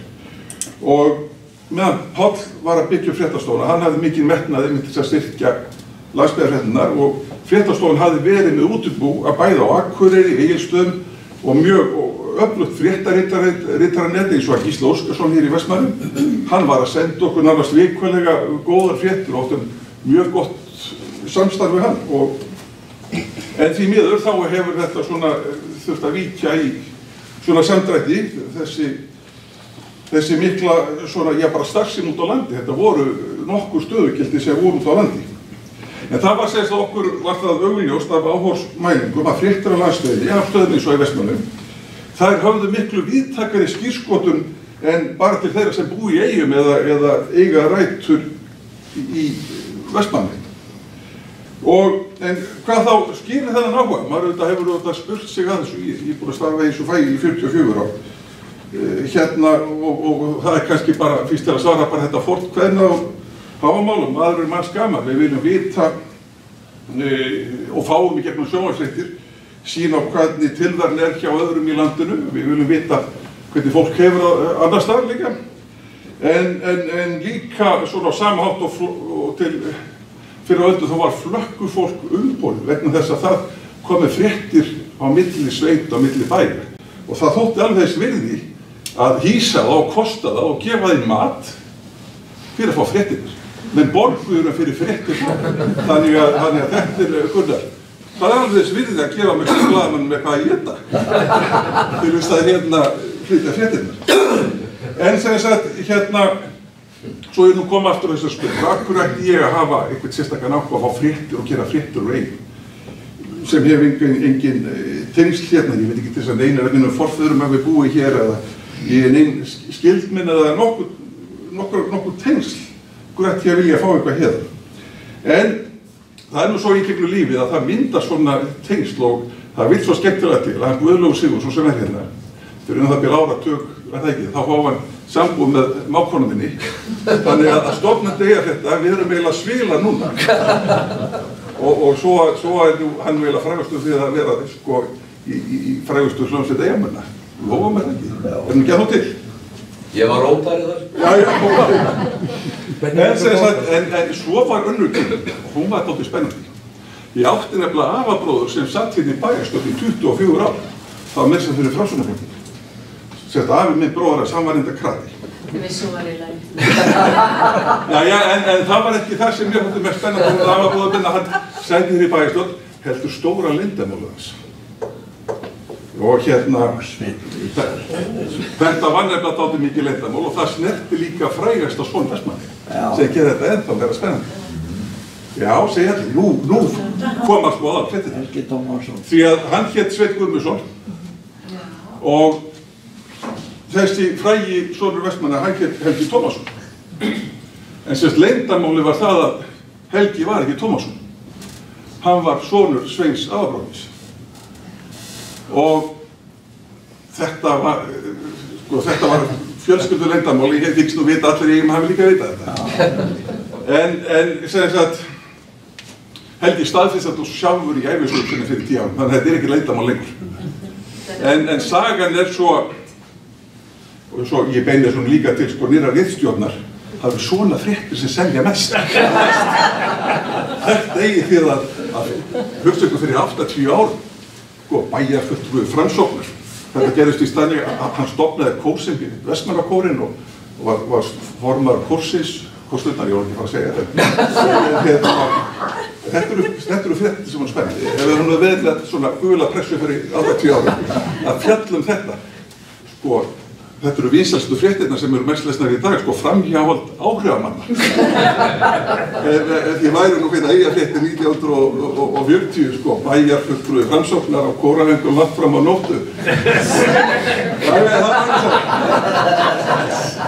Því að þau bæði voru sko gift öðrum þegar bandið kemur undir, þannig að hjónabandið á henni flosnaði svo upp, en hann hélt sínu hjónabandi áfram og var virtur borgari. Hann var hérna forstjóri í ÁTVR og mikill steinasafnur að þið farið, ég held að segja, ég hef farið á náttúrugripasafnið þess að steinasafnið að sér. En svona þetta svona dálítið forvitnilega segja. En sem sagt, þegar ég líti betur í það, af hverju eru svona miklu fleiri sem hafa áhuga á fréttum og eyjum en bara þeir sem tengja sig við eyjar. Það eru nefnilega í gegnum lífið, þá myndast oft svona þræður og svona tengifletir. Og sko, það eru glæð 20.000 annarra fastalandinu sem bara hafa virkilega áhuga að lesa fréttir og sitja lindir við skjáin þegar kemur frétt frá Vestmanni. Við finnum þetta að það hefur komið frétt frá Vestfjörðum, það eru miklu fleiri Vestfjörðum sem hafa áherslu fréttum. Þetta eru 20.000, er ekki 100.000 eða 200.000 einstaklingar sem bara, vá, ég ætla að sjá þessa frétt. Og mér verður hugsað til allra íþróttatengingarna sem eiginlega, það er svo forsjálfur að mynda. Ég bara tek aftur bara persónulega dæma sjálfur mér, því að ég kom í fyrsta sinn til Vestmanna 1971, þá var ég að fara með 5. flokki fram að keppa við efnaldra mína hér á Íslandsmótunum, við vinnum auðvitað, en nema hvað, að fara sko 11 ára gutti, fljúa hingað á þessi 3 keppa hér, þetta er ævintýri sem situr í minningu alla ævina. Koma svona snertir hlutur á börn til Vestmanna.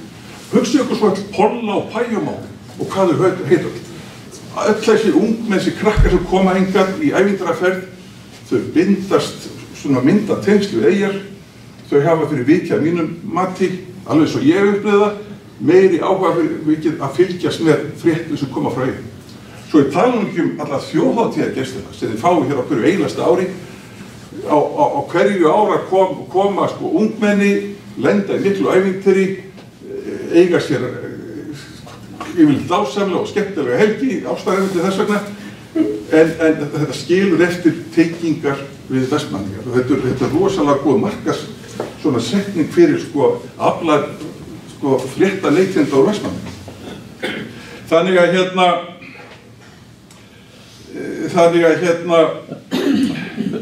en sem sagt, öflugur svona staðbundið héraðsfréttamiðill með allt sér tengslanett úr nærsamfélaginu, eins og Gunnar var að benda á. Hann ætti auðvitað að vera í algjörri yfirburðað stöðu til þess að miðla öllu því helsta sem hér gerist og skiptir máli.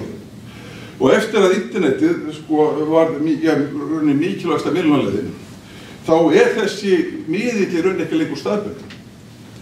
Eins og kannski héraðsfréttablöðin eru og hafa verið í sem gefum til staðbundnu í takmarkuðu upplægi og svona sveðsbundinni dreifingu, en þá er héraðsfréttamiðill, hann næst allan og bara verið allan heim. Þannig að þið getið bara sinnt þessu. Þannig að en hvað með þá okkur á þessu svokölluðum landsmönnum eins og Stöð 2? Eigum við eitthvað að vera að sinna einhverju fréttum, ekki bara láta ykkur sjá þetta? Nei, auðvitað ekki. Við ætlum ekkert að gefa ykkur þennan marka. Að Vestmanningar eru einfaldlega of verðmætt frétta Austberga til að við getum látið héraðsfréttamiðlana eina þetta. Því að upplýsingamiðlun eru verðmætt. Við fáum áhrendur, við byggjum okkar tilveru á því og við horfum bara á sögu eyja, bara hverslega risafréttir hafa komið hérna í gegnum aldirnar. Ég bara síðasta öld, 2 af stærstu fréttaviðburðum síðustu aldar gerðust hér í Vestmanninum, Surtseyjargosið og heim í Eðaborsi.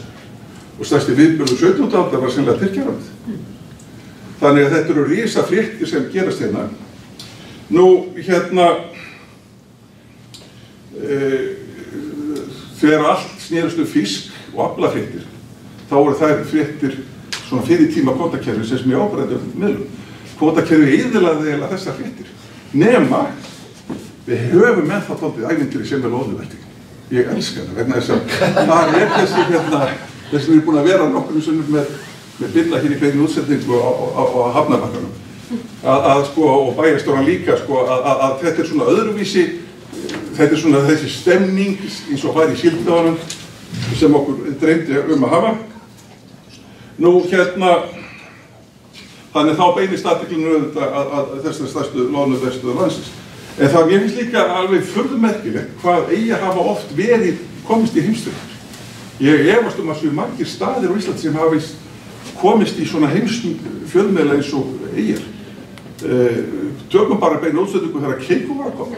Palli stóð nú fyrir beinu útsendingu á Stöð 2 sem var svo endurvarpað á CNN. Ég man eftir að hafa séð fréttir á erlendum miðlum af mjöldrónum. Þetta er eiginlega merkilegt hvað eigir oft hérna í fréttum.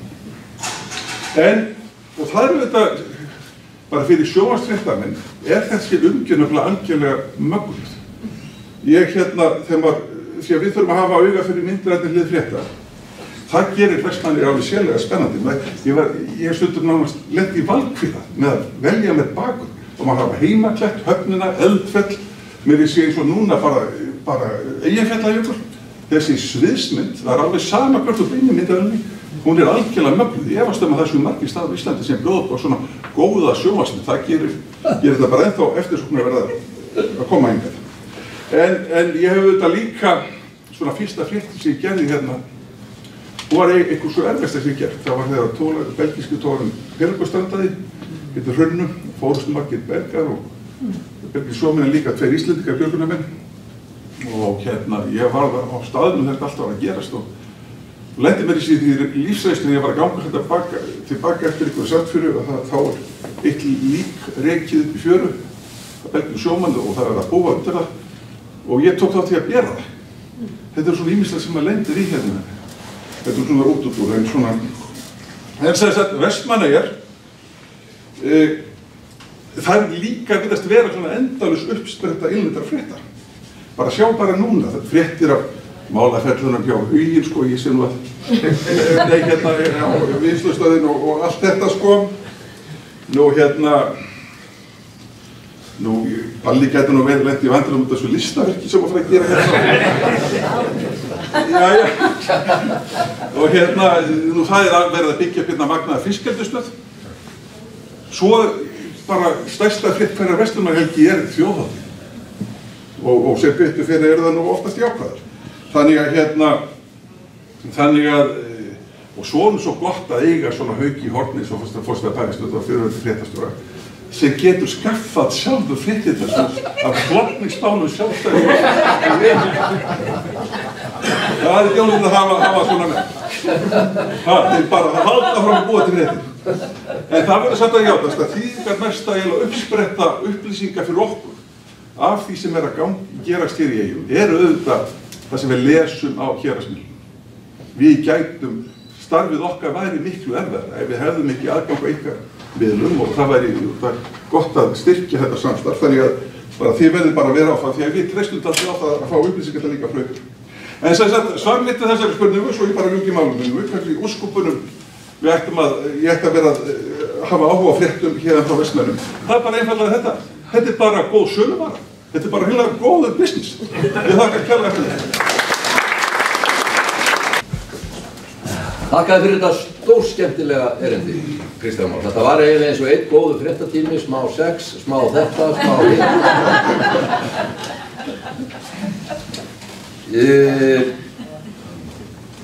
Ég held að það hefði verið Kristján Már sem sagði það við mig á einhverjum tíma. Ég minnst kenna honum alltaf það. Það var allavega álíka gáfaða maður á Kristján Már sem sagði á einhverjum ákveðnum tímapunkti að ég hefði ráðið meira en helming af öllum starfandi fréttamönnum þá á íslenskum ljósvakamiðlum, bæði RÚV og Stöð 2. Það var á einhverjum tímapunkti, líklega 65% var sagt. Og þá sagði illkvittinn vinur minn hér í Vestmannaeyjum, láttu ekki nokkurn mann heyra þetta. Þetta ekki kompliment og þetta þér ekki til sóma. Af Stöð 2 á Mokkan, Guðmundur Hermannsson gjörðu svo vel, fréttarítarar í 150 ár.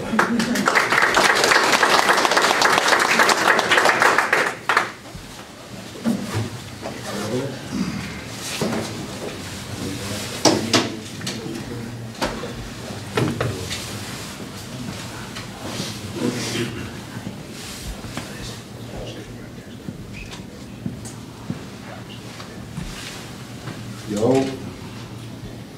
það er á bæjarstjóri og aðri gestir. Svo ég kynni mér nú aðeins og þá hef ég búinn að vera blaðamaður í alveg dræg í um 40 ár. Byrjaði nú á Tímanum og vann með foreldrum Vilju þar, áðum. Og svo Mokkan, það var seinna ár. Ég hef verið þar fréttastjóri MBL í 15 ár og síðan Morgunblaðsins. Þangað til að áramótin síðustu þá ákvað ég að lækka mig í teikn og fór bara að skrifa fréttir aftur. Þannig ég er ábyrgðarlaus. Mér langaði þetta að svona fjalla kannski svona merkilega þátt í sögu landsbyggðarfrétta og það eru fréttaritarar. Sem að sko, ég er svona ekki að rannsaka þetta sérstaklega en ég held nú samt að þetta fréttaritara kerfi sem að íslenski fjölmiðlar bjuggu til síðustu öld sé nú ekki til víða annar staðar. Þetta voru svona margir sem að rauninni voru að starfa við þetta fyrir bara ánægjuna kannski stundum og þess að fara yfir þetta og ég ætlum ekki að byrja á samastað á Lilja, ég ætlum samt að fara aftur eða framan en Arnar og þó Morgunblaðið séu þetta Reykjavíkurblað þá hefur það alltaf lagt áherslu á að finna fréttir á landinu öllu eins og það er og þetta rekja þessa hugsun til þess að Björn Jónsson sem síðan var ráðherra Íslands stofnaði tímariti Ísafold árið 1874 en hann sem sagt vildi gefa það út blað sem að nægi til alls landsins og byggði sko upp sambönd út landið og fekk senda pistla og fréttir við það og Ísafold merkilegt blað, ég flettir nú aðeins í því ég var að hugsa þetta efni á tímaritsöfnum og það var margt sem að á nú við bara þann dag í dag sem að skrifa það og fréttir og skoða pistla og annað. Ég ætla nú kannski góðu tómi að lesa þetta betur og það getur öll efni í einhverja grein. En sem sagt, það má segja sko að Ísafold hafi verið svona eins og fyrirrennari Morgunblaðsins en Ólafur sonur Björns, hann stofnaði Morgunblaðið ásamt Vilhjálmi Finnsen frá 1913 og síðan runnu þessi tvö blöð saman. Og í fyrsta tölublaði Morgunblaðsins, 2. nóvember 1913, skrifaði Vilhjálmur fréttir hvaðan af landinu mun og eigi skorta í blaðvöld. Símfréttir munu við og við birtast frá öllum stærri bæjum og kauptúnum landsins og sveitum þegar þess gefst kostur. Við þetta lofa var staðið í fyrsta tölublaðinu. Þannig var á forsíðunni símfregn frá Seyðisfirði ljósahátíð og í blaðinu var einnig símfregn frá Akureyri og Ísafirði. Fréttin frá Seyðisfirði var merkt SF, sem engin veit hver var. Og undir Ísafirðarfréttina skrifaði R og hún hljóðaði svona: hér er rosasamt, eftir litlar en fiskur nógur þegar að á sjó gefur, annars tímdalaust.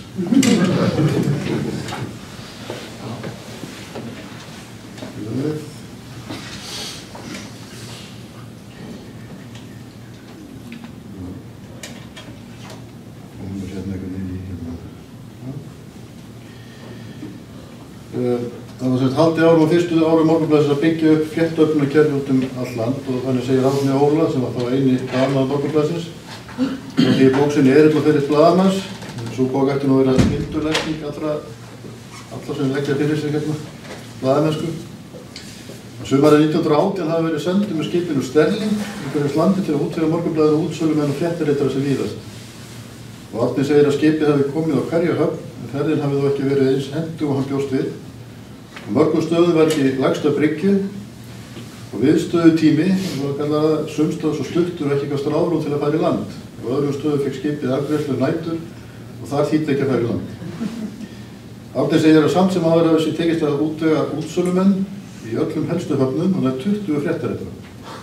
Og þótti Finnsson þetta góði erfiðslokk þegar Árni kom heim. Og sjálfur Árni ánægður fannst Morgunblaðið hafa þarna fetað í fótspor Ísafaldar Björns Jónssonar. Og einnig kemur það fram að álíta að þetta hafi verið upphaf þess að Morgunblaðið rundi sér rúms í kauptúnum landsins. Árni segir raunar einnig að því miður hafi framhaldið ekki verið jafn gott á byrjunin. Fyrst í staðningu morgunblaðsmenn meiri fréttir á landi en síðan kom afturkippur og sennilega hafi það stafið að því að ekki hafa fyllt fordæmi Björns Jónssonar að standa í stöðu og bréfaskriftum við fréttaritana. Og sumir þeirra hafði þó reynst vel og voru alltaf vakandi að senda fréttir því sem við bar annað í símskeið eða bréfi. Til að gera langa sögu stutt og það var fréttaritarakerfi Morgunblaðsins með árunum afar öflugt og árið 1985 og stofnuðu fréttaritaratin sérstakt félag í samvinnu við blaðið sem hét Okkar menn og starfaði næsta áratugina. Það stóð meðal sér námskeiðum og ljósmyndasýningum og vaðarfundum. Það var alltaf hist annað ár í Morgunblaðinu þar sem það fengu að borða og drekka og var svona þetta er neðrið við annan. Og þessum tíma þá voru fréttaritara blaðsins 100 talsins. Þetta kemur fram í grein sem að Helgi Bjarnason blaðamaður skrifaði Okkar menn fyrir svona 10 árum, en Helgi sem að margir kannast við hann er nú hættur vegna aldurs. Blaðamaður var á tímabili eins konar framkvæmdastjóri félagsins og hann byrjaði raunar blaðamannafélagsferil sinn sem fréttaritari í Borgarfirði, þannig stöðum milli. Og ég hef nú flett Morgunblaðinu talsveit undanfarna mánuð, ég leitaði málum til að skrifa greinar á yfirstandandi stórafmælisári blaðsins. Það má víða að sjá hvað framlega fréttaritana hefur verið mikið. En þeir sendi ekki aðeins fréttir og myndir til blaðsins, þetta voru líka svona allsherjar reddarar, greittu göttu blaðamanna Morgunblaðsins á ferðin þeirra ef þess þurfti við. Þegar bílar og gistihús voru ekki að hverju strá eins og nú er. Og sumir urðu líka þjóðkunni fyrir efni sem þeir sendu blaðinu, að taka Sigurgeir Jónasson hérna í Eyjum og smita þessa. Mér er líka svona í bass minni að það var oft vitnað í fréttir Odds Sveinssonar, fréttaritara Morgunblaðsins á Akranesi. Þau þóttu margt svona skemmtilegar og sérstakar. Og ég held að hann hefði skrifað frétt í hvert einasta blað þarna á áratímabili. En ég fann til með eina sem var sett í blaðið árið 1965 og líklega svona dæmigerð fyrir fréttirnar sem hljóðaði svona. Fékk glerflís í augað. Akranesi 18. júní. Hörður 10 ára og Ingi var 9 ára. Tóku sér til í daginn og hjóluðu alla leið upp á haugum í Stafholtstúku. Ingimar var ekki fyrir stíðin að hjólinu en að rak augun í tóma brennivínsflösku, greip hana og sló henni í stein. Hún splundraðist í mél, glerflís hrökk í auga harðar. Við vorum svo heppnir að koma til bíl heim. Hörður litli hefur gengið með plástra síðan. Þess að krossfisk hafi verið klest yfir hægra auga. Hattur.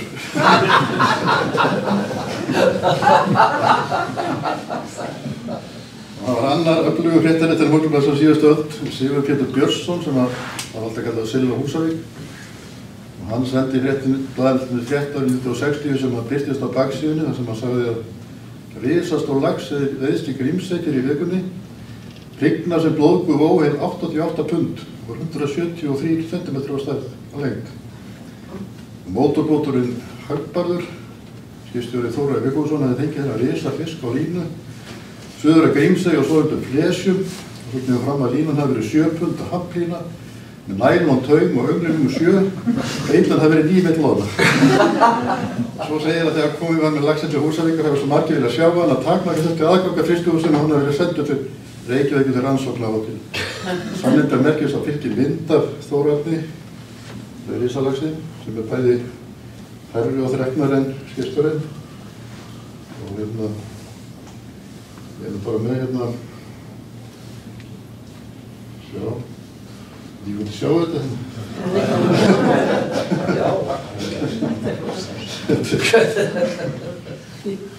Og þessi frétt hún rataði nokkrum árum síðar athugasemdalaust í eina bókin Öldin okkar og myndið byrtist með. Það sem bókarflugum til miðri sást var rétti byrtist í Morgunblaðinu 1. apríl. Það fyrir hauga líf og myndið var bara þönsuð. Svo gæti sér sanngirni að þá voru aðri fjölmiðlar á þessum tíma einnig með fréttaritara í Heddholt Morgunblaðinu. Þetta hafði kannski verið einn að líðfemast. Það munir kannski margir eftir fréttapilnum Gríms Gíslason og fréttaritara Útvarpsins og Blöndu og svo. Og Reykján Tórarensen sem hann sendi á Twitter í djög og verið blöð og Kristján myndist á Gísla Óskarsson sem var alltaf mjög blöður hérna líka. Og hann sem sagt vöktu öflugi fréttarittara þannig athygli á sínum bæjum og sveitum og svo athygli hefur örugglega þjappað í bónum saman. En fréttaritturum hefur fækkað á síðustu árum. Tæknin og aðferð við fréttaöflun hafa breyst og fjölmiðlarnir einnig. Morgunblaðið reiðir sig þó enn á framlag þeirra sem eftir eru og birtir til dæmis vikulega dálkinn og bæjarlífinu. Þessi fréttarittarar skiptast á að segja tíðindi og þeirra heimabyggð. Og þá hafa við átt í góðu samstarfi við Héraðsfréttablaðið, einhver þó Eyjafréttir í morgun Vestmannaeyjum og Ómar og Óskar Péturinn og báðir skráði fréttarittar á Morgunblaðið sem það. Og það hefur líka verið gott að leita til Austurfréttar og Gunnars, þannig var alltaf. Morgunblaðið reynir þannig að sinna landsbyggðinni vel til dæmis með því að senda blaðamenn í svokallaðar hringferðir landið en ein slík stendur einmitt yfir í tilefni 110 ára afmæli blaðsins. En það auðvitað hægt að gera betur og allt þetta kostar peninga sem fjölmiðlar eiga ekkert of mikið af. Og það kemur heldur ekki í stað öflugra héraðsfréttamiðla sem þekkja sitt heimafólk að segja og hægt að treysta á í upplýsingahávaða nútímans. Þeir eru mikilvæg stoð undir sterk samfélög eins og fréttarittarnir hafa verið og ég þeirra skoðunar og þeim alltaf verið að oft hafi verið þörf en nú sé nauðsyn að tryggja að héraðsfréttamiðlar haldi velli og eflis. Takk fyrir.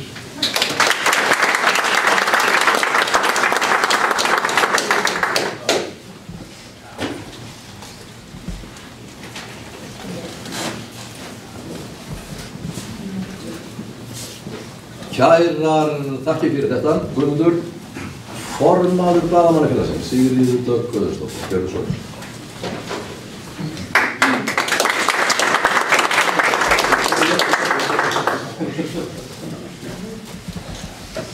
Ráðherra, bæjarstjóri og aðrir góðir gestir og Eyjafréttarfólk til hamingju með þessi merku tímamót. 50 ár. Það akkúrat helmingur þess tíma liðinn síðan ég var hér að hefja minn starfsferil í blaðamennsku. Gaman að segja frá því að þegar ég var að læra hagnýta fjölmiðlun þá kom ég hingað í starfsnám með hópnum í hagnýtri blaðamennsku í heldur verið en eina 3 daga jafnvel, Ómar, manstu það? Þetta var vika. Þetta var vika, þetta var nefnilega helviti langur tími. Þetta var alltaf uppáhalds vika metra. Já. Það hafi náttúrulega verið skemmtileg reynsla að fá að koma inn á ritstjórn sem þetta var og flott ritstjórn á þessum tíma og svona gaman að fá að kynnast í að taka þátt í því að skrifa blað. Þá verð ég nú að segja að það var jafnvel ennþá stærri reynsla að fá að koma að hitta Keiko. Og það fengum að fara út í Kvinna sem hann var og meira segja klapp honum. Það var ógleymanlegt. En það er ekki margir fjölmiðlar á landinu sem geta státað sig að því að hafa starfað samfleytt í hálfa öld og það sýnir náttúrulega þrautseigju og seiglu þeirra Eyjamanna sem hafa haldið út þessum miðlum í allan þennan tíma og svona trygglindi þeirra sem hafa keypt áskriftir og auglýsingar að hafi tekist að halda úti útgáfu miðilsins í allan þennan tíma. En það er kannski ekki síður til marks hversu mikilvægur miðillinn fyrir samfélagið hér í Vestmannaeyjum. En Blaðamannafélag Íslands hefur undanfarna mánuði eða undanfarið rekið herferð undir yfirskriftinni Blaðamennska hefur aldrei verið mikilvægari og markmið hennar er að efla vitund mikilvægi blaðamennsku og áfangi eins og sá sem við fögnum hér í dag sýnir hvað blaðamennska mikilvæg fyrir samfélagið. Ekki síst nær samfélagið. Blaðamennskan skýrir hún setur í samhengi og veitir aðhald. Hún metur og sannreinir upplýsingar, leitast við að skoða mál frá ólíkum hliðum og blaðamenn eru fulltrúar almennings. Við spyrjum spurninga sem almenningar getur ekki spurt og fáum aðgengi að svæðum og upplýsingum sem almenningur fær ekki aðgang að. En eins og hefur komið fram hér í dag í bara nánast öllum þeim erindum sem hér hafa verið flutt, þá á blaðamennska undir högg að sækja allan heim. Fréttaneysla hefur dregist saman á sama tíma og ofgnótt upplýsinga dynur á okkur öllum og hlutverk blaðamanna ekki ljóst í augum margra. Og rannsóknir sýna að fólki reynist erfiðara að greina á milli þess sem frétt og unnin samkvæmt siðareglum blaðamennsku annars vegar og hins vegar upplýsingar sem eru settar fram í jafnvel annarlegum tilgangi. Og það mikilvægara á þessum sökum en nokkru sinni fyrr að almenningur hafi aðgang að upplýsingum sem hann getur treyst. Það okkar hlutverk okkar blaðamanna að segja frá því hvers vegna blaðamennska mikilvæg í því samhengi og hvernig blaðamenn vinna og hvers vegna hún skiptir samfélagið máli. En ef við gerum það ekki sjálf, þá gerir það enginn og það einmitt markmið þessara herferðar. Og þegar við tölum samfélagið og mikilvægi blaðamennsku fyrir samfélagið, þá megum við ekki gleyma samfélaginu sem utan höfuðborgarsvæðisins, landsbyggðinni. Því að stóru fjölmiðlar landsins að langmestu leyti, eins og við þekkjum öll, staðsett í Reykjavík og óhjákvæmilegar áherslan í þeirra fréttaöflun á það sem gerist í höfuðborginni, hjá fólkinu í höfuðborginni, hjá stjórnvöldum og stofnunum landsins. Og fyrir vikið verða samfélögin á landsbyggðinni einhvers konar afgangsstærð og því enn mikilvægara að byggja upp öfluga og sjálfstæða fréttamiðla sem geta sinnt öflugri og faglegri blaðamennsku til að fjalla mál nærsamfélagsins. Því alveg eins og í höfuðborginni eru blaðamenn í litlum samfélögum líka fulltrúar almennings og ekki síður mikilvægir. Þeir, á sama hátt, veita almenningi upplýsingar sem fólk á ekkert kost á að afla sér sjálft, veita stjórnvöldum á svæðinu aðhald, lýsa samfélaginu, skýra mál og setja þau í samhengi, oft ólíkt því sem stærri miðlar sem staðsettir í Reykjavík hefðu gert, hvort sem það með orðum eða myndum. Sumir hafa haldið því fram og meira segja kjörnir fulltrúar á Alþingi Íslendinga að við séum jú bara öll blaðamenn því að við erum jú öll með síma sem getur tekið upp myndir og myndskeið sem við getum deilt í gegnum samfélagsmiðla og náð þar að leiðandi til fjölda fólks. Blaðamenn séu bara óþarfir og blaðaljósmyndarar skipti ekki máli lengur, það geta allir tekið myndir og þar að leiðandi sé fullyrðing blaðamannafélagsins að blaðamennska hafa aldrei verið mikilvægari sé það þar með líka.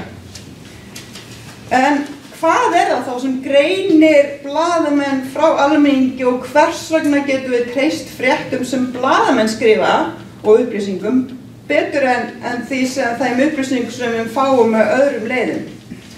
Jú, það eru einmitt vinnubrögð blaðamanna sem byggja á siðareglum blaðanna. Í þessum siðareglum lögð áhersla á að frumskylda blaðamanns gagnvart almenningi sem á rétt að fá sannar upplýsingar settar fram á sanngjarnan og heiðarlegan hátt.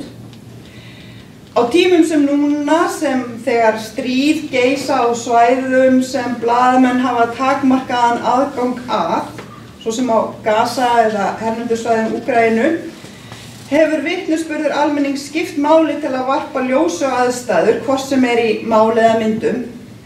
En eitt af mikilvægustu verkefnunum sem blaðamenn vinna í þágu almennings að ganga og skugga áreiðanleika upplýsinga, því að hefur aldrei verið meira magn af falskum upplýsingum á sveimi en akkúrat núna og þeim jafnvel beitt sem áróðurstæki í stríði. Blaðamenn get ekki lengur gengið að því vísu að upplýsingar sem hafa í höndunum, jafnvel þótt að sé ljósmynd, séu sannar og réttar og þeir þurfa að beita ákveðnum vinnubröðum til þess að ganga og skugga og svo sé áður en þessar upplýsingar getur verið nýttar sem efni í frétt. Því að trúverðugleiki og traust almennings í garð blaðamanna og fréttamiðla grundvöllur lýðræðislegra samfélaga. Því án trausts almennings geta blaðamenn ekki sinnt hinu mikilvæga hlutverki sínu sem fulltrúar almennings. Þetta sjónarmið kjarnar einmitt deilu Blaðamannafélags Íslands við lögreglustjórann í Grindavík sem nú hefur sem betur fer tekist að leysa úr en gott betur, en ég ætla að nefna hérna sem dæmi það hversu miklu máli það skiptir að það sé fólk á staðnum til þess að fá aðgang bæðasvæðum og upplýsingum frá fyrstu hendi og það þarf sé skilningur hjá samfélögum, hjá samfélaginu hversu mikilvægt það að geta tryggt aðgengi blaðamanna að upplýsingum og vettvangi. Blaðamenn hafa þurft að sæta verulegum takmörkum á aðgengi þeirra eins og þið þekkið við Grindavík og það var ekki í rauninni fyrr en við höfðum mál sem við kröfðumst þess að blaðamenn fengju í rauninni jafn mikinn aðgang á svæðinu eins og aðrir viðbragðsaðilar. Það tókst eftir bara svona mikla vinnu og í framhaldinu var gert samkomulag við ríkið sem í rauninni svona grundvallar plagg í rauninni hvað varðar svona samkomulag, svona stærra samkomulag hlutverk blaðamanna í samfélaginu og við vonum að það haldi það samkomulag þegar að reynir á það við næstu hamfarir eða stórfréttir. Og vonandi þetta samkomulag svona bylting svona til marks að barátta félagsins og félagsmanna að auka skilning stjórnvalda og almennings að mikilvægi blaðamennsku sé að skila árangri því eins og ég sagði þá hefur blaðamennska aldrei verið mikilvæga vægari. En það má hugsanlega halda því fram að blaðamennska í litlum samfélögum og Páll kom nú svolítið inn á það hér í upphafserindinu sínu hversu erfiðar og krefjandi aðstæður geta verið fyrir blaðamenn í svona mikilli nánd. Og jafnvel getur á þeim sögum blaðamennskan verið ennþá meira krefjandi í litlum samfélögum en í stærri samfélögum eins og á höfuðborgarsvæðinu. En svo hann nefndi líka þá þetta nálægðin við viðfangsefnið, viðmælendur, stjórnvöld og áhrifafólk oft svo mikil að þetta vinatengsl, þetta fjölskyldutengsl, þetta tengsl í gegnum bara skóla, samfélagið og annað og þetta getur oft reynst báðum aðilum erfið, bæði þeim sem að skrifa fréttina og þá sem að fréttin að fjalla En á móti kemur þá getur nálægðin líka orðið til þess að blaðamenn í litlum samfélögum geta fengið upplýsingar mál sem þau sem standa í fjær ættu erfiðara með og þetta svolítið eins og Guðmundur kom inn á með varðandi fréttareitarana að það þó svo að Morgunblaðið sé að senda fólk á farandi hringinn þá ertu ekki með fólk sem býr í samfélaginu og þekkir í rauninni alla innviði og inntríkur þar. Ég þekki sjálf fleiri en eitt dæmi að blaðamenn hafi hreinlega gefist upp á blaðamennsku í litlu samfélagi vegna þess að þeir hafa oft orðið fyrir mjög ómálefnalegri og óvæginni og mjög persónulegri gagnrýni fyrir það eitt að vinna vinnuna sína. Það er mikilvægt að almenningur gerir sér grein fyrir því hversu mikilvægt starf blaðamenn að vinna og ekki síst í þessum litlu samfélögum og þeir átti svo því átti svo stöðu þeirra blaðamanna sem að vinna í þágu almennings í slíkum aðstæðum. Fólk á að þakka fyrir það sem vel gert, þakka fyrir það sé verið að fjalla erfið og flókin mál frá öllum hliðum, málum séu sett í samhengi og stjórnvöld séu látin svara spurningum sem almenningur hefur ekki kost að spyrja sjálfur. Því að við viljum öll betra samfélag og blaðamennska ein leið til þess. En það ekki bara almenningur sem þarf að standa betur baki á blaðamönnum, stjórnmálafólk þarf að gera það líka. Í stað þess að kvarta undan því þegar blaðamenn veita aðhald þá ætti þeir taka því fagnandi. Mér þætti til dæmis gaman að sjá sveitarstjórnarfólk þvert á flokka taka höndum saman, eins og eru dæmi til að mynda var gert á Jótlandi fyrir nokkrum árum, og hvetja fólk til þess að gerast áskrifendur á sínum lokal-miðli. Herferðin á Jótlandi var einhvern veginn á þennan veg hjálpiði þeim að veita okkur aðhald og gerstu áskrifandi.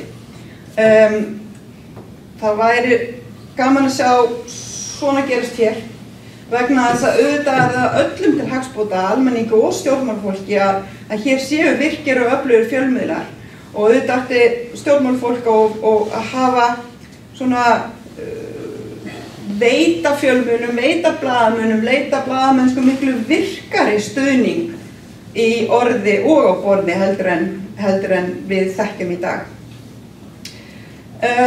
Kannski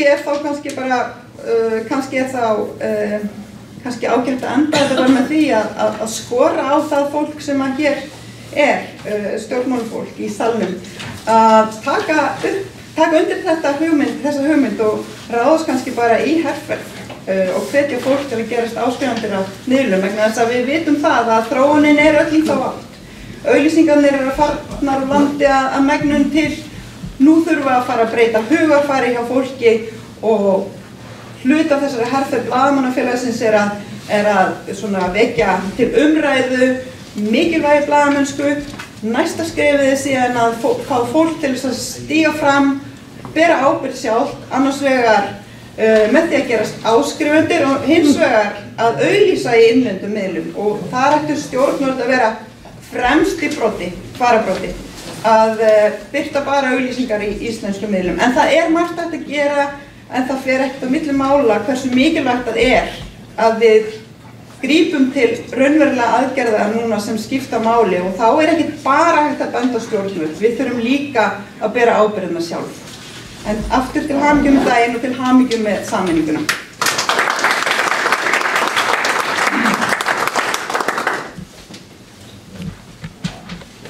Takk fyrir þetta, Sigríður Dögg. Þá var komið að síðasta erindinu í dag, sem fluttir í dag, fyrir utan náttúrulega Lilju sem að tala tvisvar af því hún ráðherra og lokar að tryggja. Valgeir Ragnarsson, varafréttastjóri á RÚV, og þá eru komin búin að vera hér fulltrúar allra stóru fjölmiðlanna á landsvísu og Íslandi. Gjörðu svo vel, Valgeir. Já, ráðherra og aðrir góðir gestir, Ómar, takk kærlega fyrir boðið hingað til Eyja. Það auðvitað ekkert annað en aðdáunarvert að halda úti staðbundnum fjölmiðli í 50 ár. Og þetta ekki bransi sem gerir neitt ríkan af peningum, eins og við erum búin að heyra rækilega hér í dag. En hvert einasta samfélag þarf á svona fólki að halda, sem býr yfir svona þrautseigju og hugsjón og bara einhverju bilun að standa í þessu öll þessi ár. Þannig að til hamingju með afmælið og megi Eyja fréttir dafna áfram. Ég ætla líka að nota tækifærið og segja að gleður mig sérstaklega að sjá hérna Gunnar Gunnarsson, ritstjóri Austurfréttar. Hann annar maður sem hefur sem blaðamaður af lífi og sál, og við þurfum fleira fólk eins og hann í okkar starfsstétt, og vonandi að samfélagið fyrir austan lukkulegt með hann, enda er búin að vera að stýra fjölmiðli við erfiðar aðstæður mjög lengi. Og það er gaman að segja frá því að því að hann nefndi áðan vefmiðilinn Manchester United.is sem hann stýrði Það var þá lág leiður okkar fyrst saman, þá fekk ég mitt fyrsta tækifæri í kringum árið 2000 að skrifa opinberum vettvangi. Það var öflað Manchester United á miðlunum hans. En á sama tíma og það er algjörlega mikilvægt að öflugir svæðismiðlar fái að blómstra, þá hafa líka þessir landsdekkandi miðlar hlutverk, og eins og við höfum heyrt Morgunblaðið og Stöðuvísir og Bylgjan og RÚV. Og ég ætla aðeins að fara yfir starfsemi fréttastofu RÚV. Það sá hluti hjá RÚV sem ég hef þekkingu á og get svarað fyrir.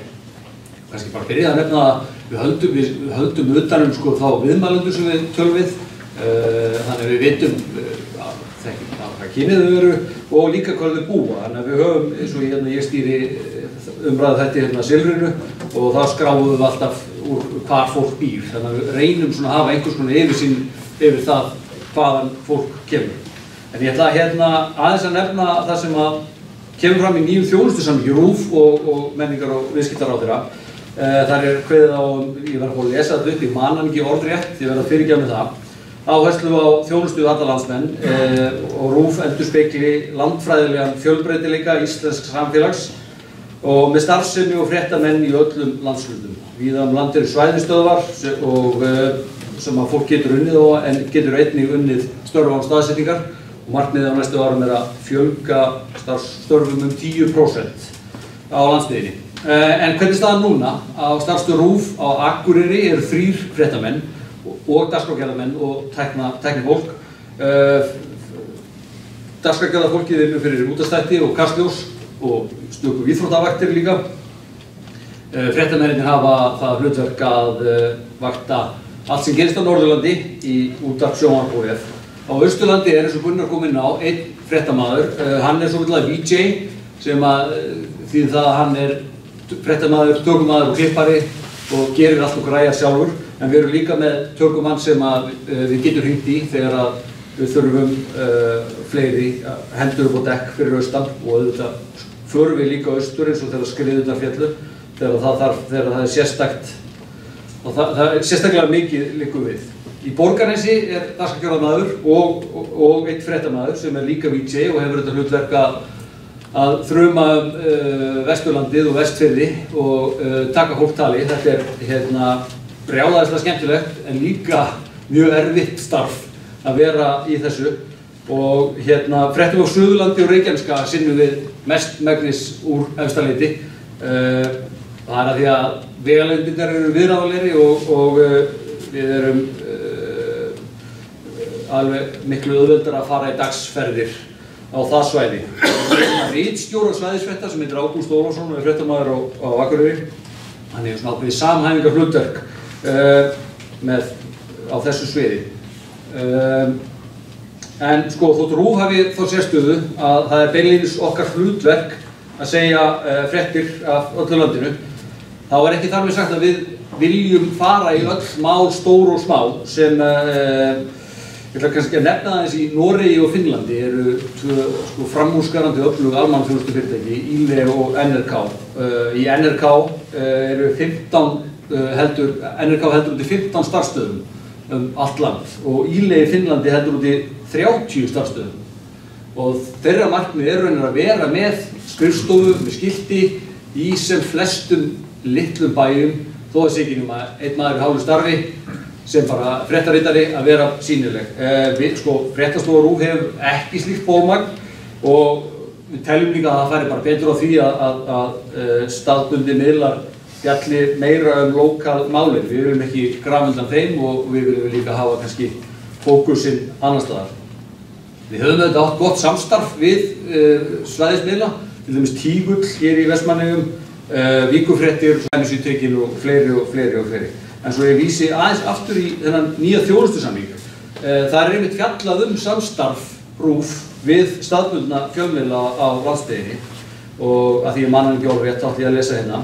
Ríkisútvarpið leggi sitt af mörkum til að auka fjölbreytni í fjölmiðlum á Íslandi, bæði á landsvísu og einstökum landsvæðum.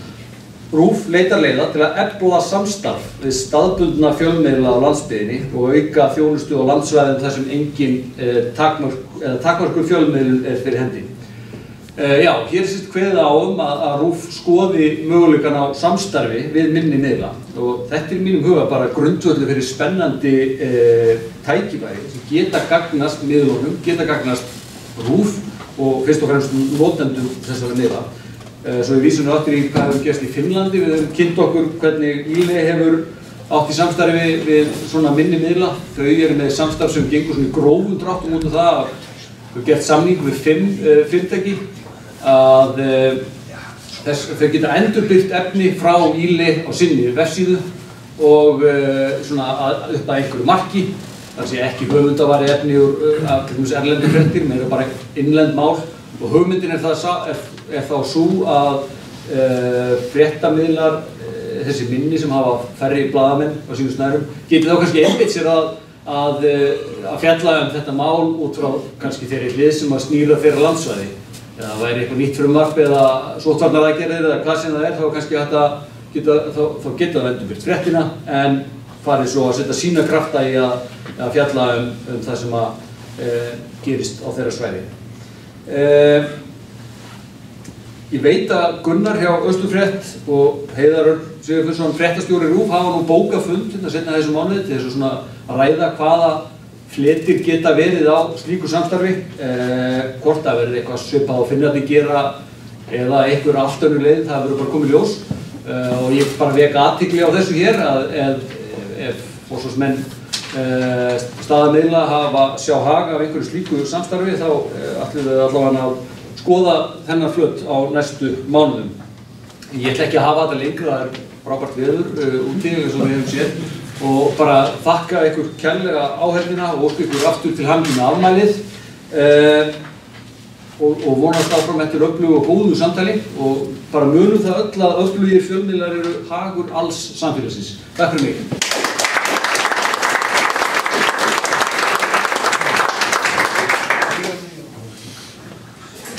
Kærar þakkir fyrir þetta valgeir. Nú fer að líða því að við sleppum öll út í góða veðrið. Gunnar Gunnarsson ætlar samhliða því að Lilja Dögg kemur hérna upp og ætlar eiginlega að loka þessu. Trausti Hjaltason ætlar síðan bara rétt eftir að ráðstefninu lýkur að sýna okkur hérna. Þetta bara ný síða sem við erum að setja í loftið og þetta er bara svona að vera að kynna hana. Hún að fara í loftið hjá okkur, þetta ný veður sem við erum búin að vera að vinna eftir sameiningu miðlana.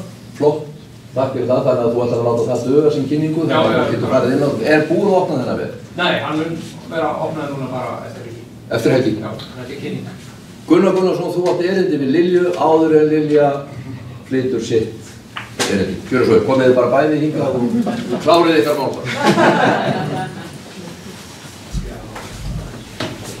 Takk fyrir. Það er að fá að skipta yfir hingað. Við, eins og ég nefndi í mínum félagsstyrk, þá höfum við stjórnendur á nokkrum héraðsfréttamiðlum átt í samtali undanfarnar vikur. Út úr því komin svo hljóðandi viljayfirlýsing. Miklar breytingar hafa orðið á rekstrarumhverfi fjölmiðla undanfarin ár með þeim afleiðingum að rekstur margra héraðsfréttamiðla er komin að þolmörkum. Má þar nefna breyttar fjölmiðlalestur yngra fólks, breytingar á auglýsingamarkaði, hærri póstburðargjöld og hækkun verðlags. Auglýsingar hafa í vaxandi mæli ratað á erlenda samfélagsmiðla og streymisveitur. Á sama tíma er hlutverk landsbyggðarmiðlanna fyrir sitt nærumhverfi óumdeilt því þeir sinna aðhaldi, upplýsingamiðlun og söguskráningu fyrir sín svæði sem aðrir fjölmiðlar ná ekki að sinna. Undanfarin ár hefur mikil umræða átt sér stað stuðning hins opinbera við einkarekna fjölmiðla. Frá árinu 2020 hefur veittur stuðningur samkvæmt ákvörðun Alþingis upp á 370–470 milljónir á ári. Sá stuðningur hefur hjálpað og í einhverjum tilfellum lengt lífdaga sumra miðla en hann hefur því miður ekki dugað til að bæta eiginfjárstöðu útgáfu fyrirtækjanna. Miðað við fjárlög ársins 2004 eru 700 milljónir áætlaðar til að styðja einkarekna fjölmiðla. Hvernig er ekki nánar skilgreint á fjárlögum. Þess vegna skorum við neðangreind ritstjórar og útgefendur héraðsfréttamiðla á viðskipta- og menningarmálaráðherra að veita þessari upphæð í árlega rekstrarstuðning við einkarekna fjölmiðla fyrir árið 2023, þar sem kemur til úthlutunar núna í haust. Aukinn beinn stuðningur hins opinbera fjölmiðlum okkar lífsnauðsynlegur, auk þess sem íslenska ríkið á enn langt í land með að styðja við einkarekna fjölmiðla eins og gert á hinum Norðurlöndunum. Þá skorum við á ráðherra að setja á laggirnar starfshóp til að leita leiða og móta tillögur til að styrkja tilverugrundvöll héraðsfréttamiðla. Við lýsum okkur reiðubúin til að skipa fulltrúi slíkan starfshóp, enda hefur forsvarsfólk nokkurra rótgróinna héraðsmiðla síðustu viku rætt saman tækifæri til nánara samstarfs á breiðum grundvelli. Og við erum 6 sem að skrifa undir þessa útgáfu sem í dag, það náðist ekki tími til að ná til fleiri. en það er Magnús Magnússon, ritstjóri Skessuhorns, Páll Ketilsson, ritstjóri Víkurfrétta, ég fyrir hönd Austurfréttar og Austurgluggans, Ómar Garðarsson frá Eyjafréttum ritstjóri, Tryggvi Már Sæmundsson frá Eyjafréttum.is og Gunnar Níelsson, altmúlingmann á Vikublaðinu. Takk fyrir daginn, takk. Takk fyrir, kærlega. Takk fyrir.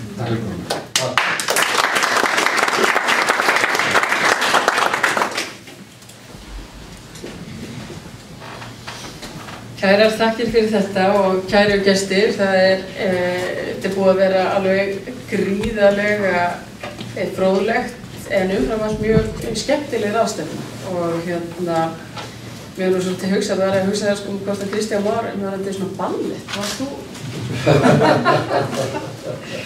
Ég veist það sem kemur ljós hér, en það sem ég langaði til að fara núna yfir í svona, ég ætla svolítið að taka þetta saman og líka kannski þrennt sem ég ætla að fara yfir, það er í fyrsta lagi þessi fjölmiðlastefna sem kemur út í haust og hvar við erum stödd varðandi nokkra þessum punktum sem voru nefndir hér áðan. Í öðru lagi ætla ég í örstuttu máli bara að fara yfir mikilvægi fjölmiðlunar og tungumálsins og áhrif tungumálsins, áhrif fjölmiðla á tungumál og hvað við erum að sjá í rannsóknum hvað þegar orðaforði barna, þegar börn, ungt fólk les síður fjölmiðla þá sjáum við að svokallar orðaforði barna, hann er að dvína og það er að bitna á árangur í PISA. Ég ætla að fara yfir það örstutt og í þriðja lagi raun og veru bara mikilvægi fjölmiðla og lífsgæði. En byrja á, fara við nokkra punktar sem komið fram hjá Gunnari og í fyrsta lagi þá er ég auðvitað alveg hjartanlega sammála því að það þarf auðvitað meiri fyrirsjáanleika í tengslum við fjölmiðlastyrkina. Og það er ekki okkur til sóma að það hafi ekki tekist að vera með ótímabundna löggjöf. Og veturinn svolítið fer í það að lengja í því, en við erum núna að vinna að þessum nýju styrkjum og hvernig til að mynda mér sýnist að sé rými fyrir það að uppfæra þá í tengslum við vísitölu neysluverðs. Venjulega er ekkert á þessu svokallaða málefnasviði á þessu málefnasviði er ekki endilega fá við verðbætur en mér sýnist að við getum gert það út af þeim fjárheimildum sem eru. Að auki þá erum við að leggja áherslu á rannsóknir og gagnasöfnun og mögulega sjóð sem fjölmiðlafólk getur sótt í sem hefur áhuga á því að starfa sjálfstætt og selja svo vinnu sína til þess að auka fjölbreytileika, ekkert ósvipað því sem, bara ekkert þannig að fólk geti bara starfað meira sjálfstætt hefur það áhuga á því. Einn liður í fjölmiðlastefnunni eru að sjálfsögðu auglýsingar, að beina því eindregið til opinbera aðila og helst lögfesta að þessi auglýst hjá innlendum fjölmiðlum en ekki erlendum. Og svo er ég með frumvarp núna í samráðsgáttinni þar sem við erum að leggja á svokallaðan menningargjald á streymisveitur, það fyrir endari í kvikmyndasjóð, en við erum að fikra okkur í þessa átt vegna þess að megin vandinn er að tekjunar þær fara í svona miklu magni erlendis og það þarf einhvern veginn að fanga það með einhverjum hætti. En hins vegar þarf þetta alltaf að vera eins og Kristján kom inn á, það þarf að vera eftirspurn eftir vörum. Við komumst aldrei hjá því. Það er auðvitað stóra máli fram á við að neytendur þurfa að sjá sér hag í því að lesa íslenskar fréttir og þurfa að hafa áhuga á því. Og það þýðir ekkert, við getum hjá stjórnvöldum komið með eitt og annað, en mínum að þetta ákveður svona bara brú yfir og styðja við ákveð tímabil. En númer 1, 2 og 3 og það þarf alltaf að vera áhuga og eftirspurn eftir þessum fréttum. Fólk þarf að sjá sér hag í því að fylgjast með og lesa. Stuðningur í samtíð tækniþróun, það er eitthvað sem við erum að horfa á í þessari fjölmiðlastefnu vegna þess að það hjálpar til þess að sé kannski ekki einhver svona kostnaður sem verið að fara í á þessum viðkomnu tímum sem bara óþarfi og við bara sjáum það. Ég svo ég bara segi það, ég meina ég er rosalega áhugasöm þessa gervigreind. Það eru auðvitað margar áskoranir sem felast í henni, en ég meina ég nota sjálf bara mjög mikið gervigreind, en ég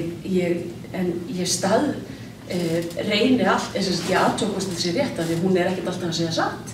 Gervigreind, ég veit ekki hvort þið tekið eftir þessu. Ég ætlaði nefnilega að lesa upp úr gervigreindinni, en það vildi svo skemmtilega til að ég gleymdi símanum mínum hérna, sem þetta alveg mjög fínt frí frá síma. Ég hef ekki verið frá símanum mínum í meira en 2 tíma sem ég veit ekki hvenær, og ég ætla bara að gera þetta oftar. En sko, ég held alveg eins og Gunnar kom inn á í sínu erindi, það líka ýmislegt sem tækni getur hjálpað okkur með, og við þurfum bara til þess að vera sko, í fremstu röð varðandi fjölmiðla. Þá þurfum við einmitt að taka á móti þessum tækninýjungum og nýta okkur þær, vegna þess að það líka ákveðið kostnaðarhagræði sem felst í nýrri tækni. Það hefur alltaf verið. Ég held að eins og ég segi nú tekið að sjálfsögða á móti þessari áskorun til okkar, en ég held til að mynda að bara samvinna, héraðsmiðla og samvinna á þessum vettvangi til þess að tryggja öfluga fjölmiðlun sé sjálfsögð. Og við verðum í raun og veru svolítið að gera meira af því til þess að komast yfir þetta tímabil. Og að því að Gunnar kom aðeins inn á að því að það sem við sjáum líka, og Kristján kom einmitt inn á í sínu erindi, að við erum komin auðvitað með bara svo miklu betri mælingar á allt. Það vekur áhuga.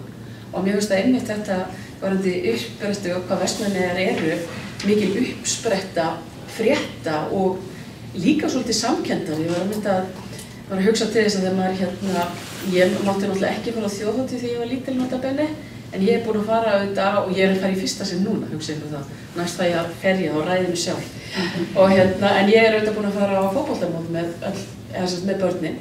Og ég alltaf bara pínlítið meir því ég kem hingað. Þetta svo yndislegar minningar að vera með litla krakka. Ég má alltaf tala þetta því ég svo viðkvæmmanniska greinilega. En þetta gerir þetta að manni þykir vænt eyjarnar, af því að maður bara búin að upplifa svo mikið hér af einhverju sem skiptir á máli. Og þess vegna eru þetta Vestmannaeyjar í mjög góðri stöðu að ná athygli. Og ég þetta svo hárrétt hvernig Kristján fór yfir það. Aðeins á tungumálinu og svo ætla ég að slá botnið þetta. Eins og stærsta áskorun sem við stöndum frammi fyrir, það að sjálfsögðu að vera í vörn og sókn fyrir tungumálinu. Og ef það þegar börnin okkar eyða svona ofboðslega miklum tíma í símunum og með spjaldtölvuna sínar, og í fyrsta sinn frá því að bara frá landnámi máltaka barna orðið þannig að börnir bæði að læra, þau eru að læra íslensku og ensku á sama tíma, og þetta gerir strax bara leið og þau fá fyrsta síman eða spjaldtölvuna, því að hluti af efninu á ensku og hluti á íslensku. Og sumir segja, heyrðu bara, við bara verðum að bara banna þetta enska efni, af hverju eru þið ekki að þýða meira, af hverju, eru þið ekki að gera þessa hluti. Ég held að ábyrgðin liggi fyrst og síðast hjá hverjum og einum, og foreldrum, og líka svo þegar einstaklingur fer að þroskast. Við að sjálfsögðu tókum þátt og erum að fullu í svokallari máltækni áætlun 1 og erum búin með hana, þannig að í raun og veru íslenskan öll komin nánast. Við erum búin að væðana. Ég meina ástæðan fyrir því að við getum notað íslenskuna í gervigreindarforritinu ChatGPT bara við gerðum þetta á sínu tíma, og þá fóru 2 milljarðar í þetta. En sem mun gera það að við munum fá alls konar þýðingar frá ensku yfir á íslensku, og það bara að gerast núna, jafnvel í árslok getum við séð það hjá RÚV að það gerist bara samtímis og á nokkuð góðri íslensku.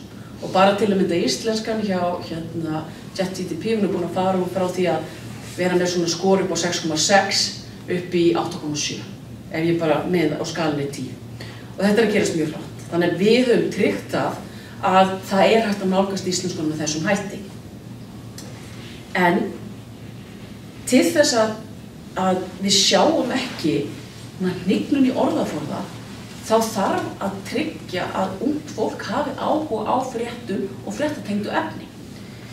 Það er mjög fróðlegt að sjá bera saman þróun íslenskra barna í PISA og dvínandi áhuga þeirra á fréttalistri. En bein fylgni þar á milli og þetta hefur verið að gerast á síðustu 15 árum. Þegar ég var í skóla þá vorum við bara, þá gekk þetta vel, það er að gerast, en þá vorum við bara yfir meðaltali Norðurlandana. Og það er til þess að börn hafi þennan orðaforða, hann kemur úr fjölmiðlum. Þar er þessi fagorðaforði. Og þannig að það er ekki bara þannig að fjölmiðlar séu mikilvægir fyrir lýðræði og framfæri, það er líka mikilvægt upp á framtíðaruppeldi og tungumálið. Og þess vegna finnst mér, þegar margir eru að segja af hverju er verið að setja fjármuni til einhverjum fjölmiðla og bara til fjölmiðla yfir höfuð, að þá er það bara svo mikilvægt upp á það að við getum skilið okkar fortíð og lesið texta, hvort sem það sé frá 13. eða 12. öldinni eða 17. og 18. öldinni.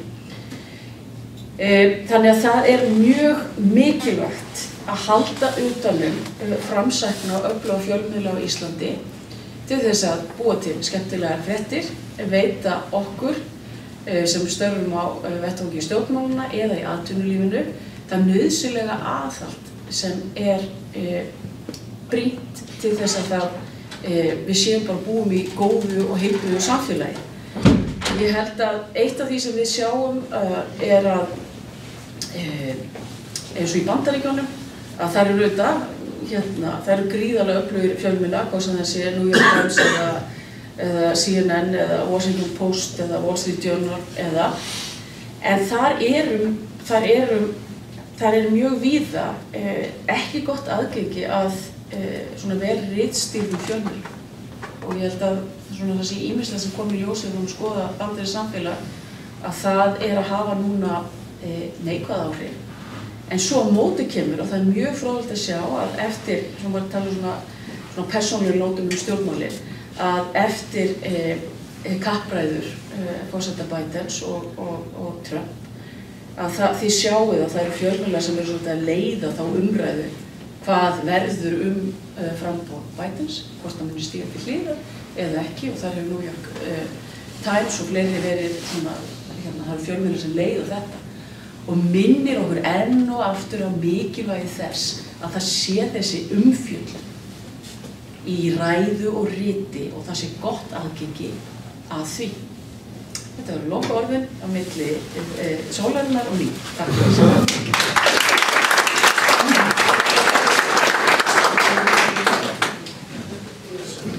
Og þar með sláum við botninn í þessar ástæðinu. Ég þakka ykkur öllum fyrir komuna, þeim sem hafa hér tekið til mál sérstaklega, endurtek handbúðskil mínar til miðlana hér í Eyjum og gangi ykkur vel með samlinguna og þakka ykkur sérstaklega sem hafa komið langan veg til okkar. Þessari ráðstöfnu er slitið. Takk fyrir.